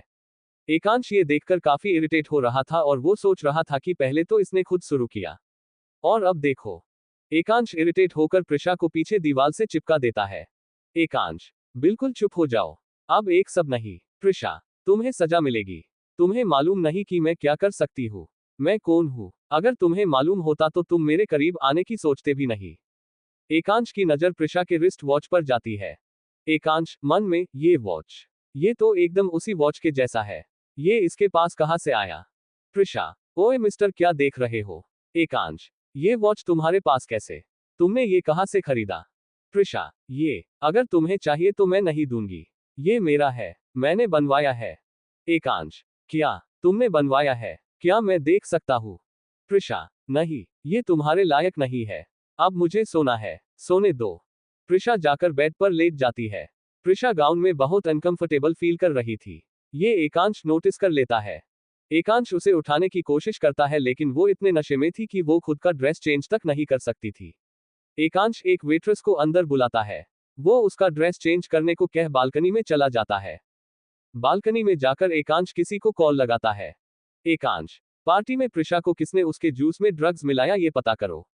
और वो वेटर से अपने अड्डे पर जाकर पूछताछ करो। मुझे 1 घंटे के अंदर इंफॉर्मेशन चाहिए। ये कहकर बिना किसी का बात सुने वो कॉल कट कर देता है। वो रूम में वापस आ जाता है तो वेट्रेस थकी हुई सी वहां पर खड़ी थी। वो देखकर समझ गया था कि आज इसने क्या किया होगा। एकांश, वेट्रेस से, तुम जा सकती हो। वो वेट्रेस वहां से चली जाती है। तभी प्रिशा पीछे से आकर एकांश के गले लग जाती है। एकांश तो बिल्कुल चौंक जाता है। एकांश मन में, आज ये लड़की मुझसे क्या करवा कर रहेगी, ये मैं भी नहीं जानता। मुझे खुद पर कंट्रोल करना काफी मुश्किल हो रहा है। प्रिशा, मुझे सोना है। एकांश पीछे मुड़कर, हाँ तो सो जाओ। प्रिशा, मुझे तुम्हारे साथ सोना है। एकांश, क्या? प्रिशा, हाँ, चलो सोते हैं। प्रिशा उसको तीर कर बेड पर ले जाती है। एकांश तो बस उसको घूरे ही जा रहा था। आज तक किसी की हिम्मत नहीं हुई थी कि एकांश को टच भी कर सके और ये लड़की उसे उसके साथ सोने के लिए ले जा रही थी। एकांश मन में, ये बिल्कुल बच्ची की तरह जिद कर रही है। इसे सुला देता हूं तब जाकर सोफे पर सो जाऊंगा। ये सही रहेगा। प्रिशा के साथ वो लेट जाता है। अब प्रिशा के दूर रहने का काफी कोशिश कर रहा था लेकिन प्रिशा एक बिल्ली के बच्चे की तरह उसके सीने में छुपकर सो जाती है। ये देखकर एकांश को काफी सुकून महसूस हो रहा था। वो ये सीन देखते हुए पूरे जिंदगी बिता सकता था। वो प्रिशा का फोन लेकर सूची के पास में कर देता है कि मैं अपने रूम में हूँ, ताकि कोई परेशान न हो। एकांश की नजर बार बार उसके वॉच पर जा रही थी, लेकिन प्रिशा उसको काफी टाइट पकड़ लेती है। एकांश उसका चेहरा को निहारने लगता है। उसे मालूम ही नहीं चलता कि उसको कब नींद आ जाती है। वही पार्टी हॉल में सब डांस करके आकर बैठ जाते हैं। वंश प्रिशा को खोजता है लेकिन वो कहीं दिख नहीं रही थी। सूची समझ जाती है कि वो किसको खोज रहा था। सूची वंश के पास जाती है। सूची सीरियस होकर, वो अपने रूम में है। मेरे पास उसने मैसेज कर दिया था। वंश, ओके, ये कहकर वो काउंटर की तरफ जाने लगता है। सूची, मुझे आपसे कुछ बात करनी है अभी। वंश जानता था कि वो क्या बोलने वाली है, इसीलिए वो बोलता है, क्या हम बाद में बात कर सकते हैं? सूची, नहीं, मुझे अभी के अभी बात करनी है। वंश, ठीक है चलो। सूची उसके पीछे पीछे चली जाती है। वो जाकर बार काउंटर पर बैठ जाता है। वंश, बोलो क्या बोलना है तुम्हें? सूची, मुझे ये नाटक कब तक करना पड़ेगा? अब मैं नहीं कर सकती। अब ये बहुत हुआ। आप मुझे डाइवोर्स दे दो। मुझे अब घुटन की जिंदगी नहीं जीना है। ये सुनकर वंश को काफी गुस्सा आता है, लेकिन वहां काफी भीड़ थी। उसी का रिसेप्शन पार्टी था तो वो अपना गुस्सा पर कंट्रोल करते हुए बोलता है, इसके बारे में बाद में बात करते हैं, अभी ये सही समय नहीं है। सूची कुछ बोलने वाली ही होती है कि वहां कुछ बिजनेसमैन आ जाते हैं। दोनों की डांस की तारीफ और कॉन्ग्रेट्स करने आए थे। जया डांस करके काफी थक चुकी थी, इसीलिए अकेले बैठकर खाना खा रही थी। आयुष उसके पास आकर बैठता है। आयुष उसको देखकर स्माइल करता है। जया चिढ़ते हुए, ये तुम्हारा मुस्कुराहट का वजह क्या है? आयुष, मेरे मुस्कुराने की वजह तुम हो। जया, अच्छा वो कैसे? आयुष हंसते हुए, शक्ल देखी है तुमने अपने? ऐसा है कि देखकर हंसी आ ही जाती है। जया, तुम्हें तो मैं, तुम्हारी तो ऐसी को तैसी कर दूंगी। तुम्हें पता है क्यूट दिखने की भी कोई सीमा होती है जिसकी मैंने सारी सीमाएं पार कर दी है। और ये तुम्हारे जैसे उल्लू मुझे बताएगा कि किसकी शक्ल कैसी है। ये कहकर वो अपने बाल पीछे झटकती है। आयुष, क्या तुमने मुझे उल्लू कहा? तुम्हारी तो मैं। तभी रियांश और माहिर वहां आ जाते हैं। वो दोनों तो शांत करते हैं। माहिर, अब शांत भी हो जाओ तुम दोनों। और तुम आयुष, तुमने तो कहा था कि ये री मुझे कोई आइडिया देगा। ये तो केवल एंजॉय करने आया है। जया शांत होते हुए, क्या हुआ माहिर जी? आपको क्या का आइडिया चाहिए? मैं दे सकती हूँ अगर आप चाहे तो। आयुष, तुम और आइडिया दोगी? अब रहने भी दो। माहिर, चुप कर जा तू आयुष। हाँ जया जी, आप क्या सच में मेरी हेल्प कर सकती है? जया, हाँ लेकिन पहले आप बताइए तो। री, इनको किसी से प्यार हो गया है, उन्हें ही प्रपोज करना है। लेकिन महारथी जी शर्मा रहे हैं। जया एक्साइटेड होते हुए, अच्छा, किससे? क्या वो सुप्रिया तो नहीं? री, हाँ आपको कैसे पता? जया एटीट्यूड से, मैंने कहा ना आपको कि मैं ये सब में काफी तेज हूँ। आप चाहो तो मैं हेल्प कर सकती हूँ, लेकिन एक शर्त पर कि आप इसके बारे में सुप्रिया को नहीं बताओगे कि मैंने कुछ बताया है। माहिर, हाँ आपका शर्त मंजूर है। अब बताइए भी। जया, आप इतना उतावले हो रहे हैं। ओह माय गॉड, आप उसे उसके बर्थडे के दिन प्रपोज कर दीजिएगा। उसका बर्थडे आ रहा है। माहिर, कब है और कैसे करना है? जया, अभी तो हम लोग पार्टी एंजॉय करते हैं और खाना खाते हैं, वरना सारे खत्म हो जाएंगे। आयुष, कब से तो तुम खा ही रही हो। जया, तुम चुप करो। माहिर जी, मैं आपको मैसेज कर दूंगी। मुझे अभी अच्छे से पेट पूजा करना है। और हाँ, आप अपना वायदा नहीं भूलिएगा। सब ये देखकर चौंक जाते हैं कि ये लड़की को खाने से ज्यादा कोई चीज इंपॉर्टेंट नहीं है। पार्टी 12 बजे तक खत्म हो जाती है। सब बहुत एंजॉय करते हैं। सब अपने अपने कमरे में चले जाते हैं। रात भर यश अपने रूम में प्रिशा का आने का वेट करते रहता है, लेकिन वो नहीं आती। वो गुस्से में कॉल लगाता है तो पता चलता है कि वो तो कब का वहां से चली गई है। वो गुस्से में अपना फोन पटक देता है। अब क्या होगा आगे? क्या करेगा यश? यश एकांश से अपना बदला कैसे ले पाएगा?